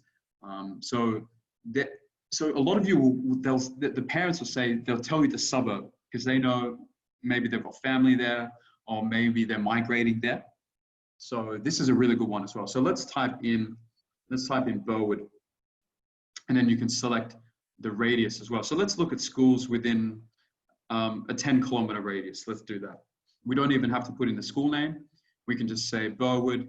You don't even have to say anything else. So let's go. Let's do this one. Great. So it comes up with, there's 2 Burwoods. So there's one Burwood in New South Wales. There's one Burwood in Victoria. So we can click on this. Right. So we've got, these are the schools that we've got. So All Saints Grammar, Parambina School, Dane Bank School, Dom Raymond College, which is a 5-doc Catholic secondary school for girls, Hurstville Adventist, MLC, which is in Burwood itself. So this is another really good one as well. And it's come up, you can even refine your results here on the left because it gives you all of the schools. So you're looking for a government school, Catholic school, independent school, primary, secondary, combined, co-ed, girls, boys, boarding school. So let's look at boarding school. So these are the boarding schools. Newington, Bob, sorry to disrupt, Bob. We can't see your screen. Can you share the screen, please? Oh, okay. Oh, okay. Sorry. Share that again. Thank you. Not sure what happened. Okay. Can you see now? Yes. Yeah. Okay. I'll just go through that again. So, how long did it cut out? Did it just cut out then? It's about two minutes. 2 minutes. Okay. Yeah. Cool. So this is the website. It's called Australian Schools Directory. Let's put in Burwood. Let's go within a 2-kilometer radius. Go. This one's, as I'll repeat again, this one's really good if your clients are just giving you a suburb name and they're asking you to come up with some schools. So yeah, you can see here, these are the results. It's returned 26 results. So therefore there's 26 schools within a 2-kilometer radius of Burwood. And then again, you can refine your results. So let's look at, maybe you're more interested in independent schools. So here are the ones that you can look at. I mentioned Merredin before, which is a good which is a really good school. MLC, also fantastic school for girls. It's funny, there's a lot of good girls' schools in this area actually. St. Patrick's, Strathfield, Trinity Grammar. So yeah, you can look at any suburb that you like, and I like to use this one just to really quickly find the schools within a certain radius as well. So then there's let's go back. Let's go back to my PowerPoint here. Okay, 1 second. Let's go back. Okay. Okay, so we've gone through the websites. I'll go through the AEAS website really soon. So public schools, as I mentioned before, they're split into 6 states and 2 territories. So here are the states, the most popular ones being New South Wales, Victoria, Queensland, then followed by South Australia, Tasmania, West Australia, Australian Capital Territory, which is where Canberra is the capital, and Northern Territory Government School. So the 2 territories at the bottom. Okay, so I've just gone through the most popular schools. So just straight away, you can see the school fees. So New South Wales government schools, they ask for a $290 application fee. And this must be produced at the time of application. So when you fill out the application form, this must be submitted, and it is non-refundable as well. Then, so the main thing you want to know how much are the school fees.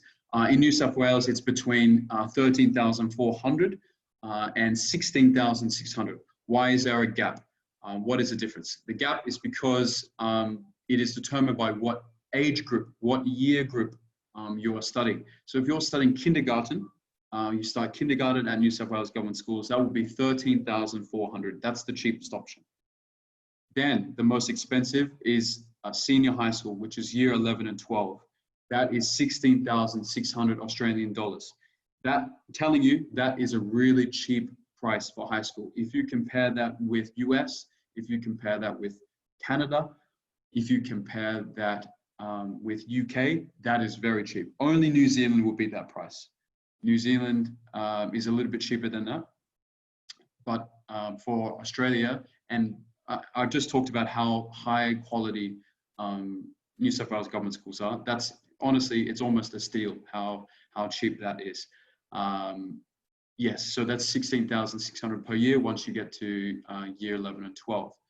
I've mentioned the homestay as well. Homestay is an option for students, of course, when they study government schools or private schools in Australia. For parents that cannot go, they can elect to do homestay, and that's $350 per week. There are other fees associated with that as well. There's another $350 processing fee once you do that, but every week it's $350. And then now there's an extra $20 fee associated with the check. A representative from New South Wales government schools will do a check every week to ensure everything's going okay. This is new legislation and for New South Wales, so they'll be doing checks as well. It's a little bit more expensive.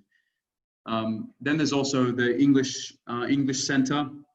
The English Centre is for those students that don't meet the English requirement. So you don't need to, as I'll mention later on, you don't need to do an IELTS or a TOEFL or AES for public schools in Australia. You can simply go to Australia and do two terms, which is around 20 weeks of English language preparation.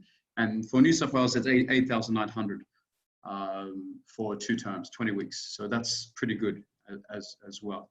And that will be done at a school. It can be done on campus. Some schools have it on campus, some schools have it off campus. So yeah, if you want one that's more convenient, that's on campus, you can let me know. I'll let you know what schools have that. Victoria, their application fee is slightly expensive, $292, and their fees are slightly expensive, a little bit cheaper for kindergarten. Kindergarten's 12,218 Australian dollars per year, and for year 12, it's 18,163. I'll also mention as well, it's also very cheaper as well because the Australian dollar in the last year has gone down quite significantly. You can check that. So all of a sudden for international students, it's become a whole lot cheaper than it used to be. So just still very, very attractive to go to. Victoria, the homestay is $370 per week, and the English Centre is $8,860 for 20 weeks. So you can see between New South Wales, Victoria, and Queensland, there's not a whole big difference. You can just see Victoria is a little bit more expensive, $2,000 more expensive for year 12, year 11 and 12. Queensland is very similar to New South Wales, and just the homestay is a little bit cheaper, and English Centre is roughly the same as well. Homestay, there are a few things to know about that. In most cases, homestay is only available after year 7. If you're before year 7, it's deemed that the student is too young to do homestay, and I personally think it's too young as well. So before year 7, if you have a student that wants to go to Australia before year 7, most likely and most sensibly, it should be the parents or a family member looking after the student. But after year 7, it is you can elect to choose a homestay. For New South Wales, they're a little bit more strict. They will only allow homestay after year 9. So from year 9, year 10, year 11, year 12, homestay is available, and not before that. Oh, the intake dates. These are really important. Yeah. Oh, not long. Yeah. You have a meeting? Okay. Let me see. Oh, yeah, no problem. Yeah. Yeah. I'll move back in there. Yeah. Just one second. Yeah. So these intake dates, term 1. So I told you before, there's 4 intake dates in Australia. That means students, international students, can enter at any of these terms with a few exceptions. The main intake for students coming from the Northern Hemisphere is usually term 3, so early July. So for this year, it was the 13th of July starting date. So you can start. So what international students usually do, for government schools, they usually don't do IELTS. They simply prefer to do 20 weeks of English preparation, and then go to Australia once they finish their school in their home country. So, for example, from Vietnam, you might finish year 9 in July or June, and then go to Australia immediately. Go straight away. Then do 20 weeks of English, and by the time by term 1. The following year, then you can start the main course. So that's kind of how it's split up. Each state has its different intake dates. So there are a few differences between the intake dates between the states, but quite similar. And if you do have any specific questions for those dates, please ask me. I'll give you these dates. This is specific for. These dates that you can see here are specific for Victoria government schools. Some things to note is that the application deadline is usually 2.5 months before the intake date. So if you've got students that want to go to Australia, please make sure that the application goes in 2.5 months before the intake date. So if you're looking for a student that wants to start in July next year, we want to get that application in, around March, April this time. That way, just schools take a little bit longer for their application. When you're dealing with students below 18 years old, there's a few more compliance that has to go into the application. If you're thinking about homestay. If you're thinking about the English Language Centre, there's a lot of preparation that has to go into that. So please make sure that those applications go in at least 2.5 months before. And as I mentioned before too, the latest intake for year 11, or well, in general for high school in Australia, is year 11 term 2. No school, whether it be public or private, with a few exceptions. There are a few private schools that may accept after year 11 term 2. But most of the schools in Australia, the latest they'll accept is year 11 term 2, because the international students need time to prepare for their final examinations in year 12. So, if you've got a student that's, coming to Australia, in year 12, there's just not enough time. If you think about it, there's just not enough time to prepare at all for the high school certificate or the other certificates in the other states.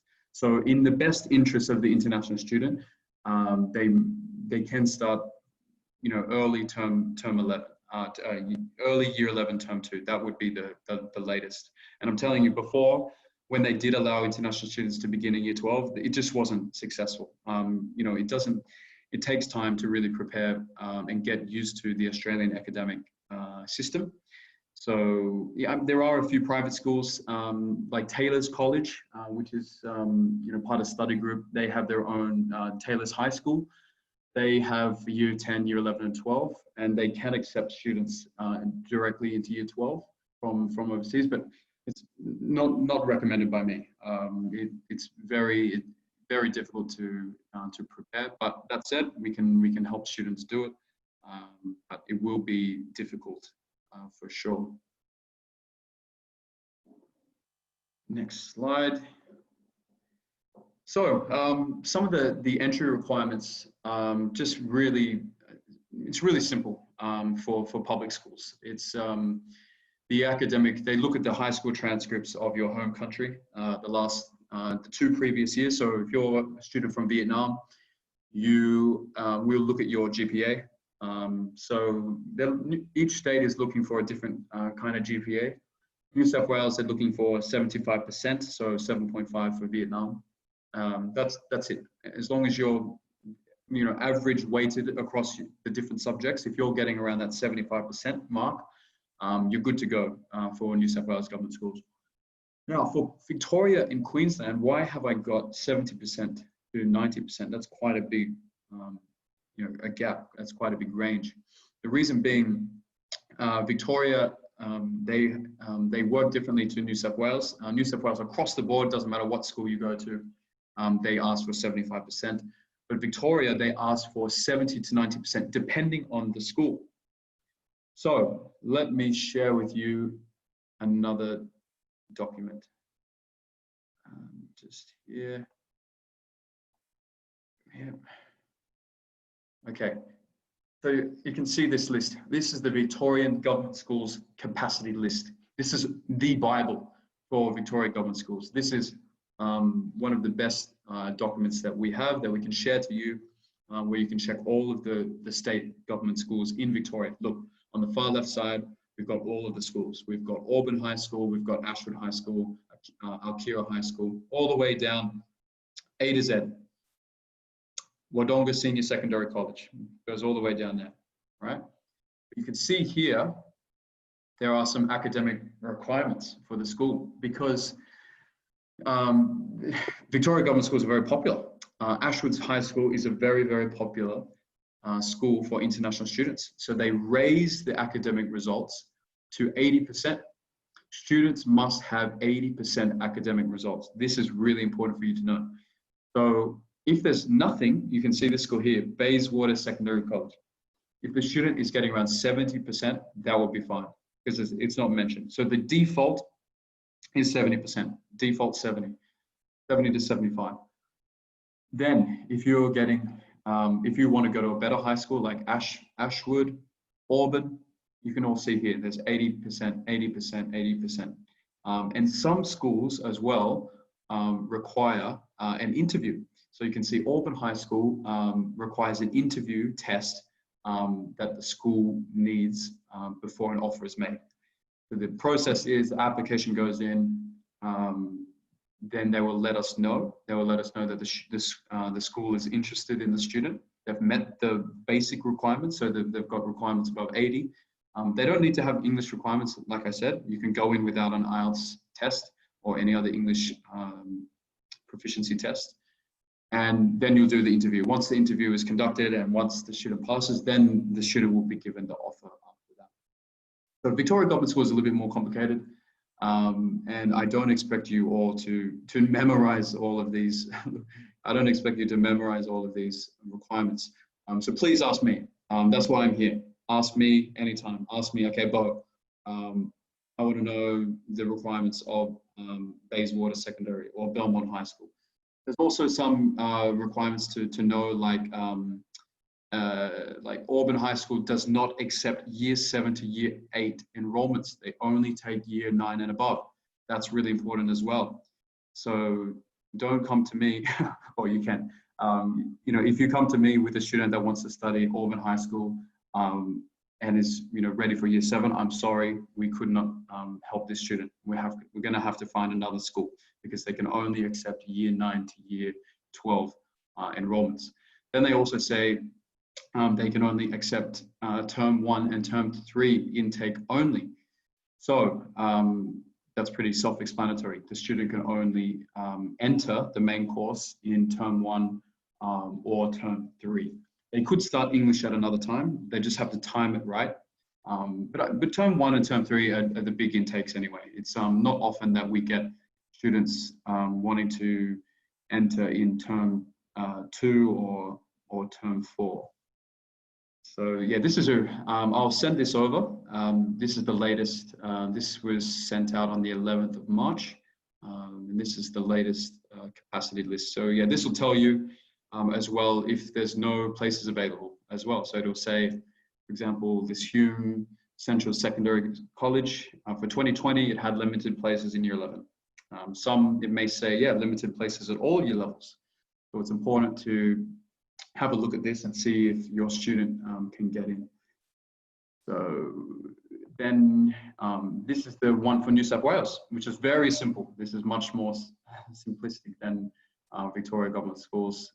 This year has all of the New South Wales Government Schools available from Alexandria Park. It's really good. It shows you the region in Sydney, so it narrows it down for you. Blacktown Boys High School, popular school in Western Sydney. And then it will say the capacity. So Arthur Phillip High School in Western Sydney has capacity in all year levels. That means that there's room for, there's availability for all year levels. Some may say capacity in year 8 to year 11. That means there's no capacity in year 7. So it's important to look at this. This one here is popular. This one's in Newcastle. This one says capacity in year 11. So there's no room for any other year.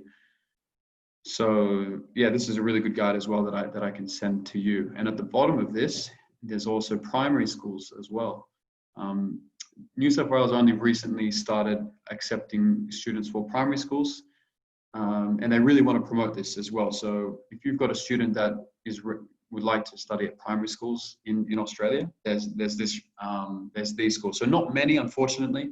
There's not a whole lot of primary schools to work with. There's something like 500-600, up to 1,000 primary schools in New South Wales, but they're only allowing for like 15 plus primary schools.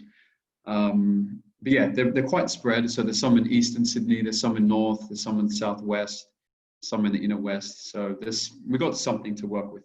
And they're not bad schools. I'll tell you that. They're not bad schools.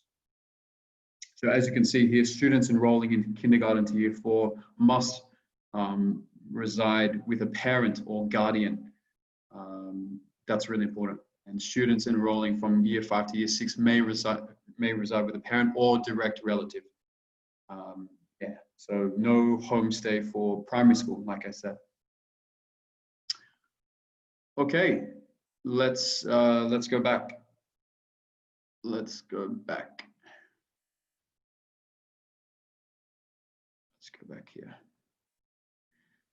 Yeah, so and it's a similar. I'm not allowed to share the. There's no PDF of the Queensland Government Schools Guide, and we're not allowed to share that. That's a confidential one. But you can just ask me for Queensland schools. So whether it be for Brisbane, Gold Coast, Townsville, Cairns, Rockhampton, they've got public schools available there. If you've got students that want to study in that area, please let me know. I'll help you with that and choose a school. In fact, on their website, they have a really good Find My School page as well. So let's look at this. You can see this. This is the Queensland Government Schools EQI Find a School page. So this is for public schools. So I've got on the right, there's a map of Brisbane. I've made the example of Brisbane. You can put in your results here. You can search for a particular school name or a program. But to make it easy, and I think the most common one, people want to know the location. They want to know what schools are available in the location. So you can select Brisbane, or you can choose Gold Coast. I've selected Brisbane, and you can see the search results. You've got Queensland State School, and you can add it to your preference list. We've got Yeronga State High School, Craigsley State High School, Springfield Central State High School, Balmoral State High School. Yeah, this is really good too for a full-on list of all of the schools available, and you can check more details. So let's have a look. Cleveland State High School. It's got a video. It's got the 3 reasons to study at Cleveland State. It's got the principal's welcome, contact details. Yeah, it's really good. So year established 1868. It's one of the oldest schools in Brisbane, older than Australia, in fact. It goes beyond when Australia became a country. Then the number of students, yeah, contact details, like I said, the map. Homestay is quite available in Cleveland. Cleveland's quite a nice area. Cleveland is by the beach. You can see the water right here. That's my auntie actually lives in this area in Brisbane. So it's quite a nice area, and really good for English preparation as well. Yeah, so it's really comprehensive. Yeah, I really recommend you guys to have a look at this. To have a look at this one as well. Let me put this. Yeah. Okay. Yeah. So I'll go back. Okay. Okay, and like I said before, there are English requirements to enter the mainstream course. So that means if you go directly into, let's say, year 7 or year 8, year 9, year 10, year 11, you can get in directly, yes, if you provide an IELTS test or a TOEFL test or AEAS. So if your student doesn't want to do English preparation, which not many do, usually it's in the student's best interest to do English preparation. It's fantastic because the students can really get top support from teachers, and really for 20 weeks they can really get to know the system. They can get good support. So I really recommend students just go directly into English preparation as well. You can also get extra commission as well. So if a student does English preparation for 20 weeks, that's 1 commission, and then you get another commission for mainstream course as well. So it's good for everyone to do English prep. But if not, if students want to go in directly, the IELTS requirement is 5.0 for year 7 to year 10, and for year 11 it's 5.5. So that's something important. So the application procedure, like Mike said before, you know, for schools, it's usually, yeah, sometimes there's online application or paper application. Usually we'll give you the paper or PDF application for the schools. And then after you submit the application, there could be an interview. Then after that, you'll receive an offer, then pay the deposit, then receive the COE, then apply for the student visa, then arrive in Australia. Mike's explained that. Specific to schools, generally, yeah, it's complete the application form, and if they're doing homestay, they would need to complete a homestay application form as well. There's a few other forms that are specific for high schools as well, so there's a package that we'll send you. Evidence of English, and the big one is really previous 2 years high school report. Usually all of the government schools, the private schools, they ask for this. They like to know what's been happening in the past 2 years. So get this ready if you have a student wanting to go to Australia for high school, and get it certified as well. Really important that it gets translated. Get it translated, get it certified, send it to me or Mike. We'll take a look at it, and then if it's ready, if we think it's good for good for the school, we'll send the application to you. Also passport and birth certificate, also really important as well.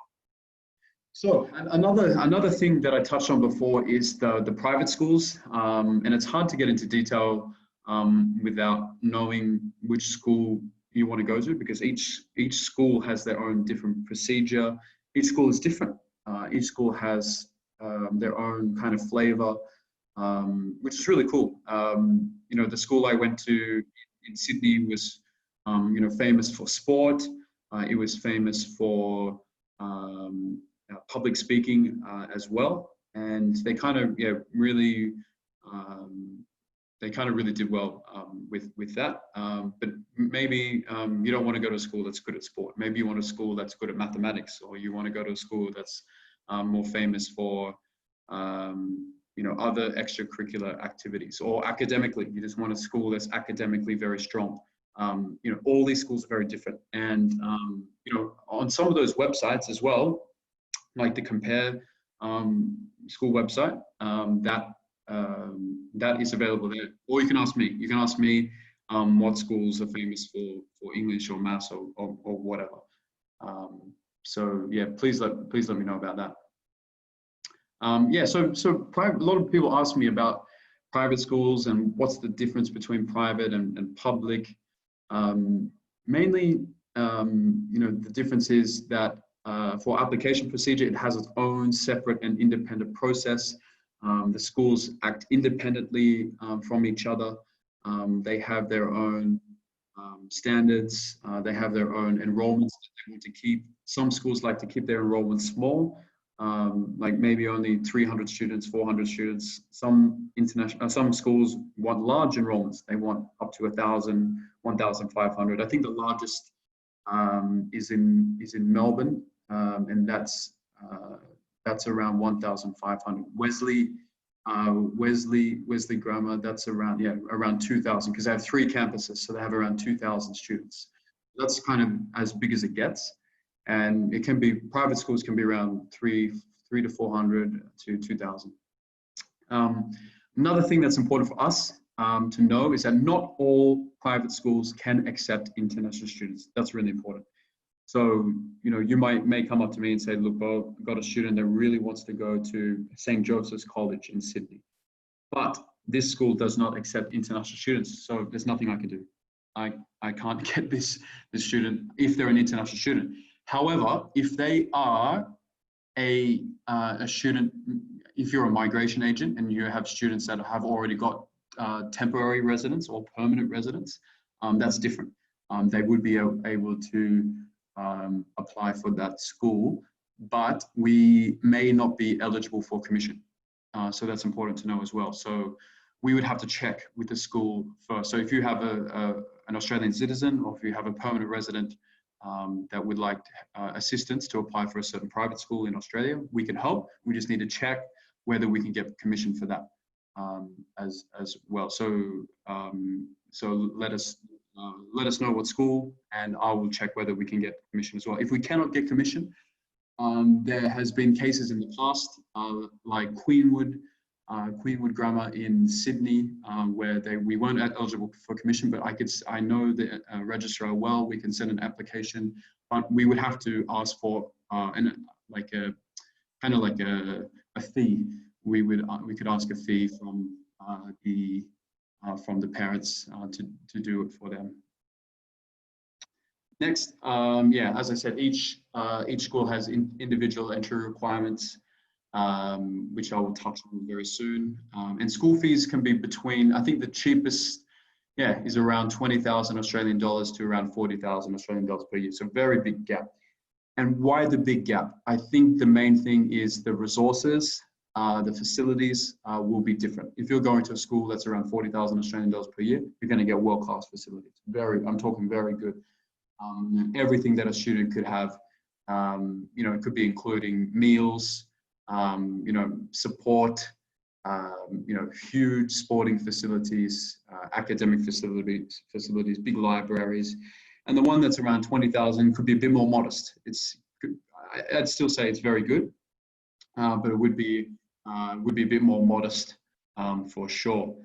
Boarding as well, you know, boarding schools are available for international students as well. And boarding schools are really great. I went to a boarding school.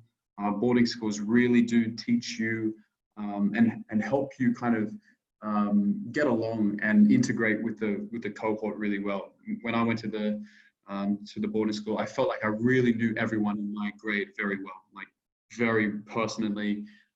We all got along very well with each other, and still remain very good friends to this day. So if you're thinking about, you know, it's best for my student to have good contacts and to really have a great integrated learning in Australia with great long Australian friendships, I would recommend a boarding school.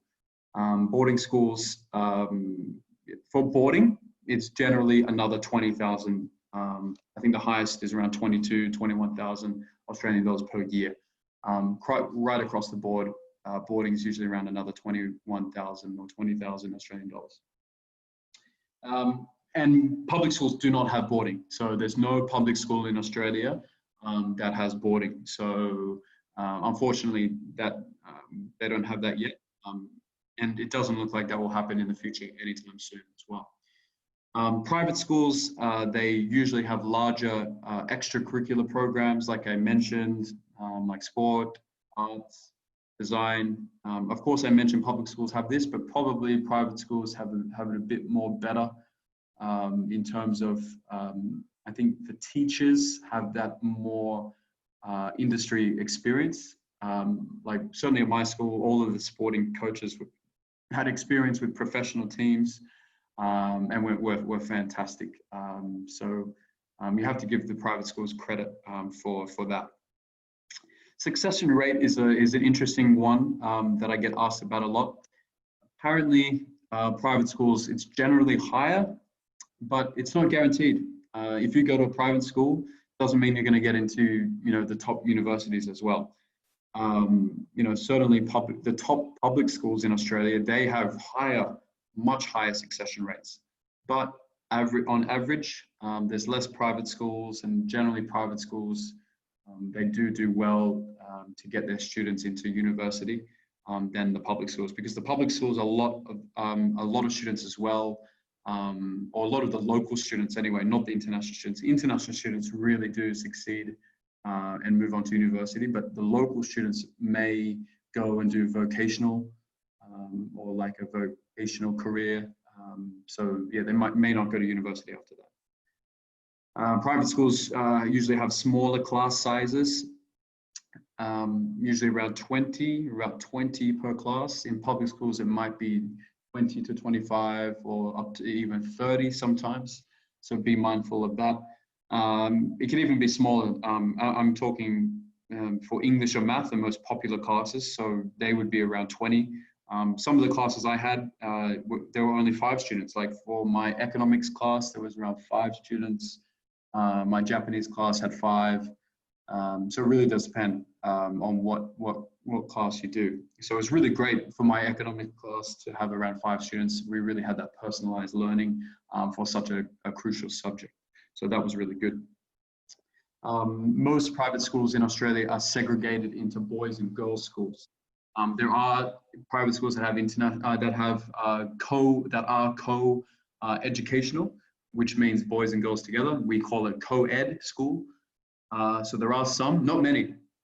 Most of the private schools are boys and girls, whereas a lot of the public schools are co-ed, and they will say if they're not co-ed by saying it's a boys' school or a girls' school. So, for example, Strathfield Girls High School or Epping Boys High School. They will say the boys' name to indicate whether or not it is a boys or girls' school. All right, so with private schools, one of the most important things to talk about after that is another entry examination, which is specific for public schools. So let's take a look at that. 1 second. Open this screen. Okay.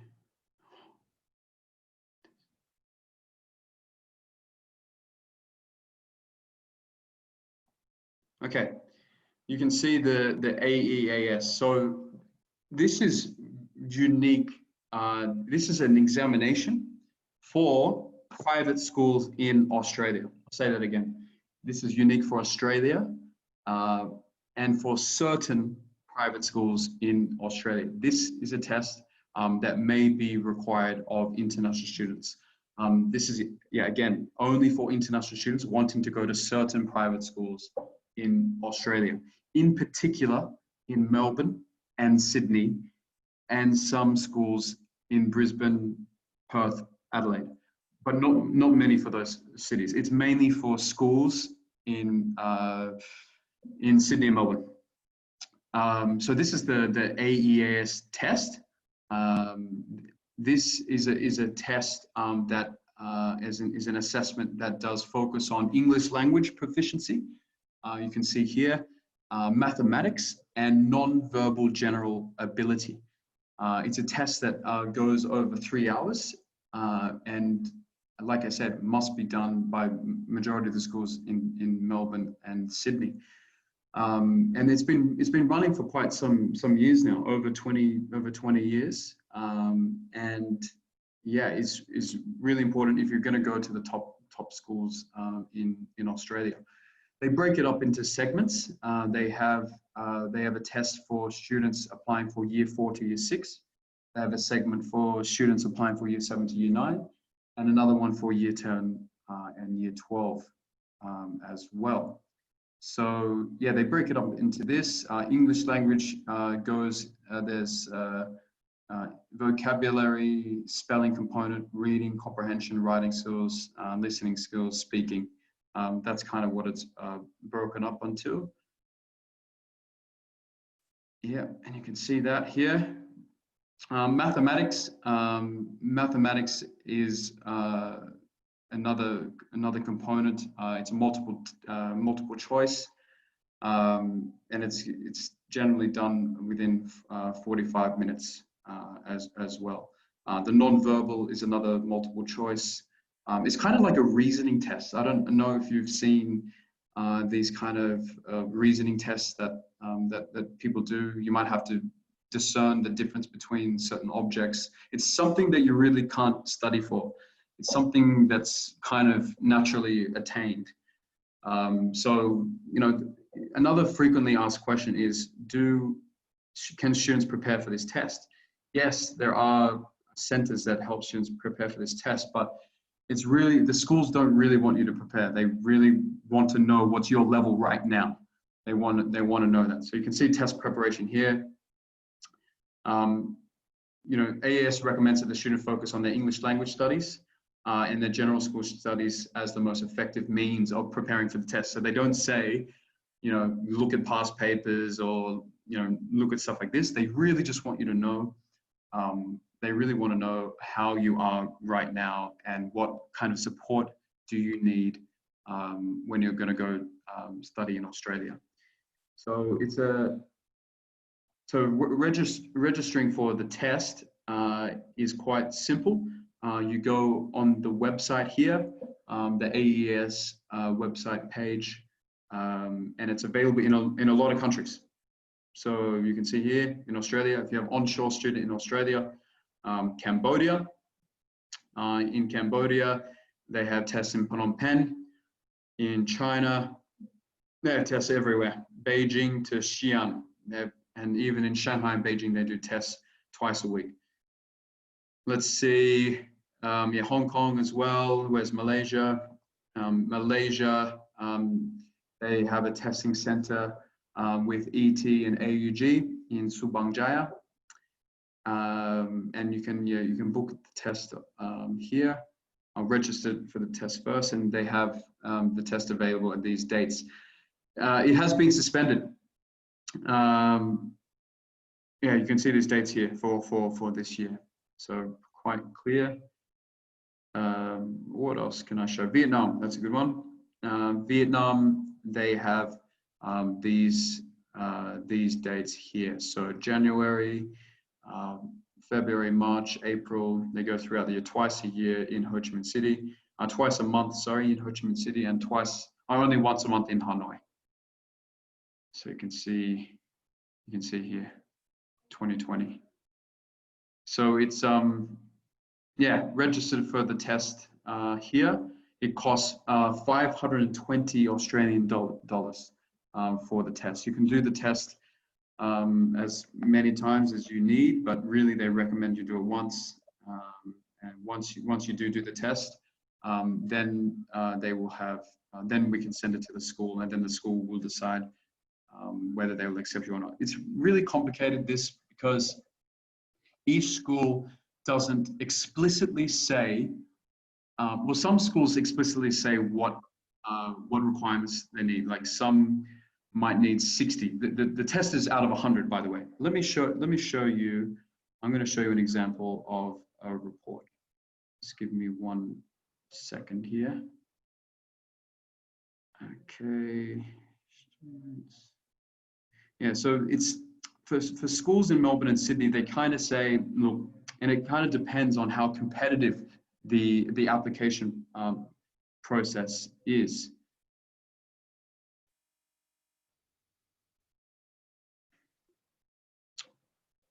Okay, I've got the student here. Let me show you. I'm going to share this. Great. So this is an AES report from a student in Malaysia that applied to us. Just shows her details, which we won't show. And then here we get to the assessment. So basically it comes down here. It says this is the score that you get. So like I said, there were 5 components to the English assessment. The maximum score is 20 out of 20. And this student got 16 out of 20 for reading, 12 out of 20 for vocab, 14 out of 20 for written essay, 13 out of 20 for listening, and 15 out of 20 for speaking. Quite a good score. She got 70 out of 100. Now, this is quite a good score. This is the score that you kind of want to get. If you get 70 out of 100, your options really do widen. Most schools will say, you know, how I said they don't specifically have a requirement. Some schools may say yes, they have a special requirement for, okay, they might say year 8, I want 58 out of, at least 58 out of 100. Okay, but some schools, they don't say. It really does depend on the competitiveness of the applications. That will kind of determine and how many spots they have available. But if you're getting 70 out of 100, you're doing better than most. And you'll make sure that you at least get into a really good school. Some schools, like I mentioned before, like King's or Meriden, you probably want to get about 75 and above. King's, maybe even 80. I think after coronavirus, they are going to reassess all of their requirements. So that's why I'm not really going to tell you today what all of the requirements are for each school. I'm talking with a lot of the schools now to find out what their requirements are for next year, and I'm compiling a list, and I will send that to you very soon as well. But at the moment, if you're getting around 70, you're pretty good to go to any good school. But having said that, in the future, that requirement may go down. I think a lot of schools definitely got hit because of the coronavirus. A lot of schools will want more international students. So yeah, that's just the English assessment, and it's really good. They talk about the details of the student, what languages they speak at home, the summary of the English school. So it's more detailed than like an IELTS test. They really have a more personal report. So they'll say her English schools range from above average to average, and they'll say based on these test scores, Clarissa would benefit from a minimum of 8 weeks of intensive English language program in Australia prior to commencing formal study. So most of the time, guys, if they're doing an AES, and they have to, if they go into a good private school in Australia, you're going to have to do English preparation anyway. It's very rare to get in direct to a private school in Australia. They'll always want you to do a bit of English language preparation. And like I said before, it's very essential and very beneficial for students doing an English language preparation. It really is beneficial for the student. I'll always say it. So with private schools, how they organize, some private schools may have their own English language center. Other private schools, they don't. So they want they want the student to go to an external private English preparation center. So some in Melbourne might be Melbourne Language Center or Hawthorn English. Some in Brisbane might be Brown's English. I think some of you know some of the English preparation schools. So if you're not familiar with that, just let me know. I'll help you with that. But yeah, most of the time, even if you know, they get a really high score, even if they get a really high score like this one, they'll still say 8 weeks. And usually 8 weeks is kind of the minimum that they give. That's not a long time. That's 8 weeks is nothing. You know, less than two months. And that's for a good student. Yeah. then it goes on to the non-verbal general ability section. So this student did quite well in that. They got 38 out of 40, a Stanine of 7. If you're getting most private schools, they want to see a Stanine, at least one Stanine in 7 and at least one Stanine in 6. So this student got 11 out of 30. So quite low for maths, but it was still enough to get her through to her school of choosing because she did quite well in English. There's a couple of other things it says. It talks about preferred school subjects, talks about long-term goals, interests, activities, stuff like that.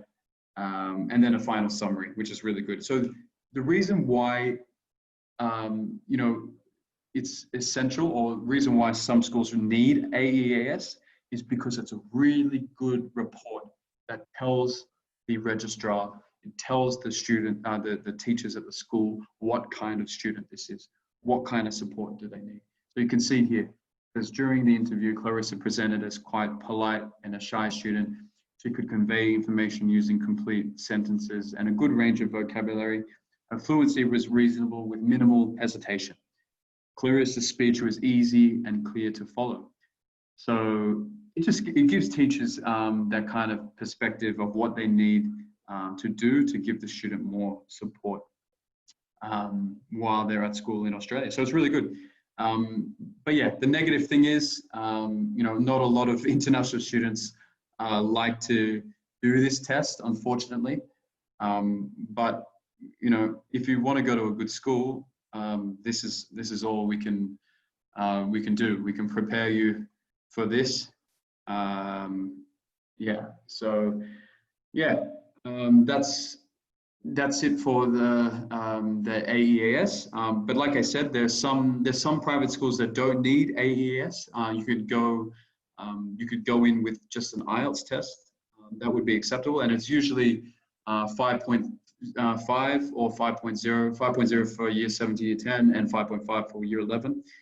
And some schools may not need that altogether as well. You just have to do English preparation like public schools as well. But I must say with private schools, it's quite rare. You will have to provide some kind of evidence of English before getting into a private school. They just have that extra requirement there. And I think it's good that they do that. It shouldn't be easy to get into private school, and I'm sure you can all understand as well. I think, yeah, I spent a lot of time on this, and I hope you have enjoyed. I'm going to stop sharing my screen.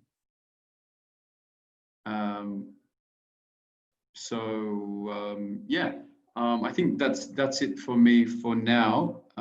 If anyone has any questions, you can put them in the box and let me know. I'm more than happy to spend as long as it takes to go through some questions. I'm just mindful of everyone's time, and I hope you know, I got through at least some basic information about today's session. And right now, I'm just copying some of the websites that I used. I'm putting them in the box. So I'm just putting in the AES website, how to register. I'm putting in the EQI website as well. I'm putting in the Good Schools website as well. And feel free to unmute yourself as well. If you prefer to unmute yourself, yeah, please go ahead and do so and ask any questions. I'm just just put in the school compare guide. Putting in better education. Yeah, Jimmy, yeah, a lot of the schools will have their school fees for private schools on their website, all up to date for 2020 or 2021. Like I said, the school fees are around 20,000 to 40,000 Australian dollars per year. But it does depend on the school and the grade as well. So if you could just let me know what school you're looking for, and I'll let you know what the fees are for that. Oh, one thing I might actually share with you again is our institution system. So you might be all aware that we have our institution list. and which has a list of all of the schools that we have that we represent in Australia. So if you don't have this list, I can share this with you as well. And here you can choose the country. So Australia, you can choose the state, you can choose the sector. So we're talking about schools today. So we can see, I've selected private schools, and you can see all of the private schools that we represent. So you can see All Saints Anglican School. It's a school in Queensland, in Brisbane. It's co-ed and it's boarding. So it's really good. We say here exactly what the school is: private, co-ed, day, and boarding school. Then there's Alphington Grammar. It's a private co-ed day school. And then this, it's all hyperlinked. So you can click on this and it will open with the website as well. Billanook College. So yeah, we've got schools all over for pages and pages. Page 2, page 3. Yeah, we've got quite a big list. I'd say we've got one of the most competitive lists for high school in Australia. And you can see the territory is all global for private school. Private school is quite good for any territory. So if you've got students from any country, it should not be a problem for where they're from. What's going to be the main thing is making sure their GTE is good, and making sure their financials are clear and easy for the school to see. And of course, once the visa goes in, that it's all easy for the visa case officer to see, and proving all of those financials are legitimate as well. So yeah, I encourage you to, there could be a few schools not on this list that we can do. We may have accidentally missed some, or we may have got a new school, we may have signed with a new school recently. So yeah, let me know. Maybe you saw a school that you want to send your student to. It's not on our list. Just let me know. I think I'll be able to tell you straight away if we can do it or not. We may have just missed it on this list, but this is generally all of the schools that we can do for private schools. Then there's government schools. You can see all of the government schools here, ACT to West Australia. Here, it's important that we do look at the territory, because we don't have, for Victoria, for New South Wales, ACT, West Australia, we don't have territory for every country. So, if you're, for example, for New South Wales, we can't unfortunately do Vietnam right now. We will be getting that territory back very soon, I hope. I'm working on that. And then Victoria, we can. Most countries we can for Victoria. West Australia, there should be Vietnam as well. We can for Vietnam. Main thing really is New South Wales can offer Vietnam. We can for Malaysia. We can for Indonesia and for China. That's no problem, but just not for Vietnam. We reopened our office here in November last year, so it takes some time to get the territory back. Tasmania, South Australia, Queensland, they're pretty good for territory. As you can see, it's global. We should be able to do any country for that. Yeah. All right.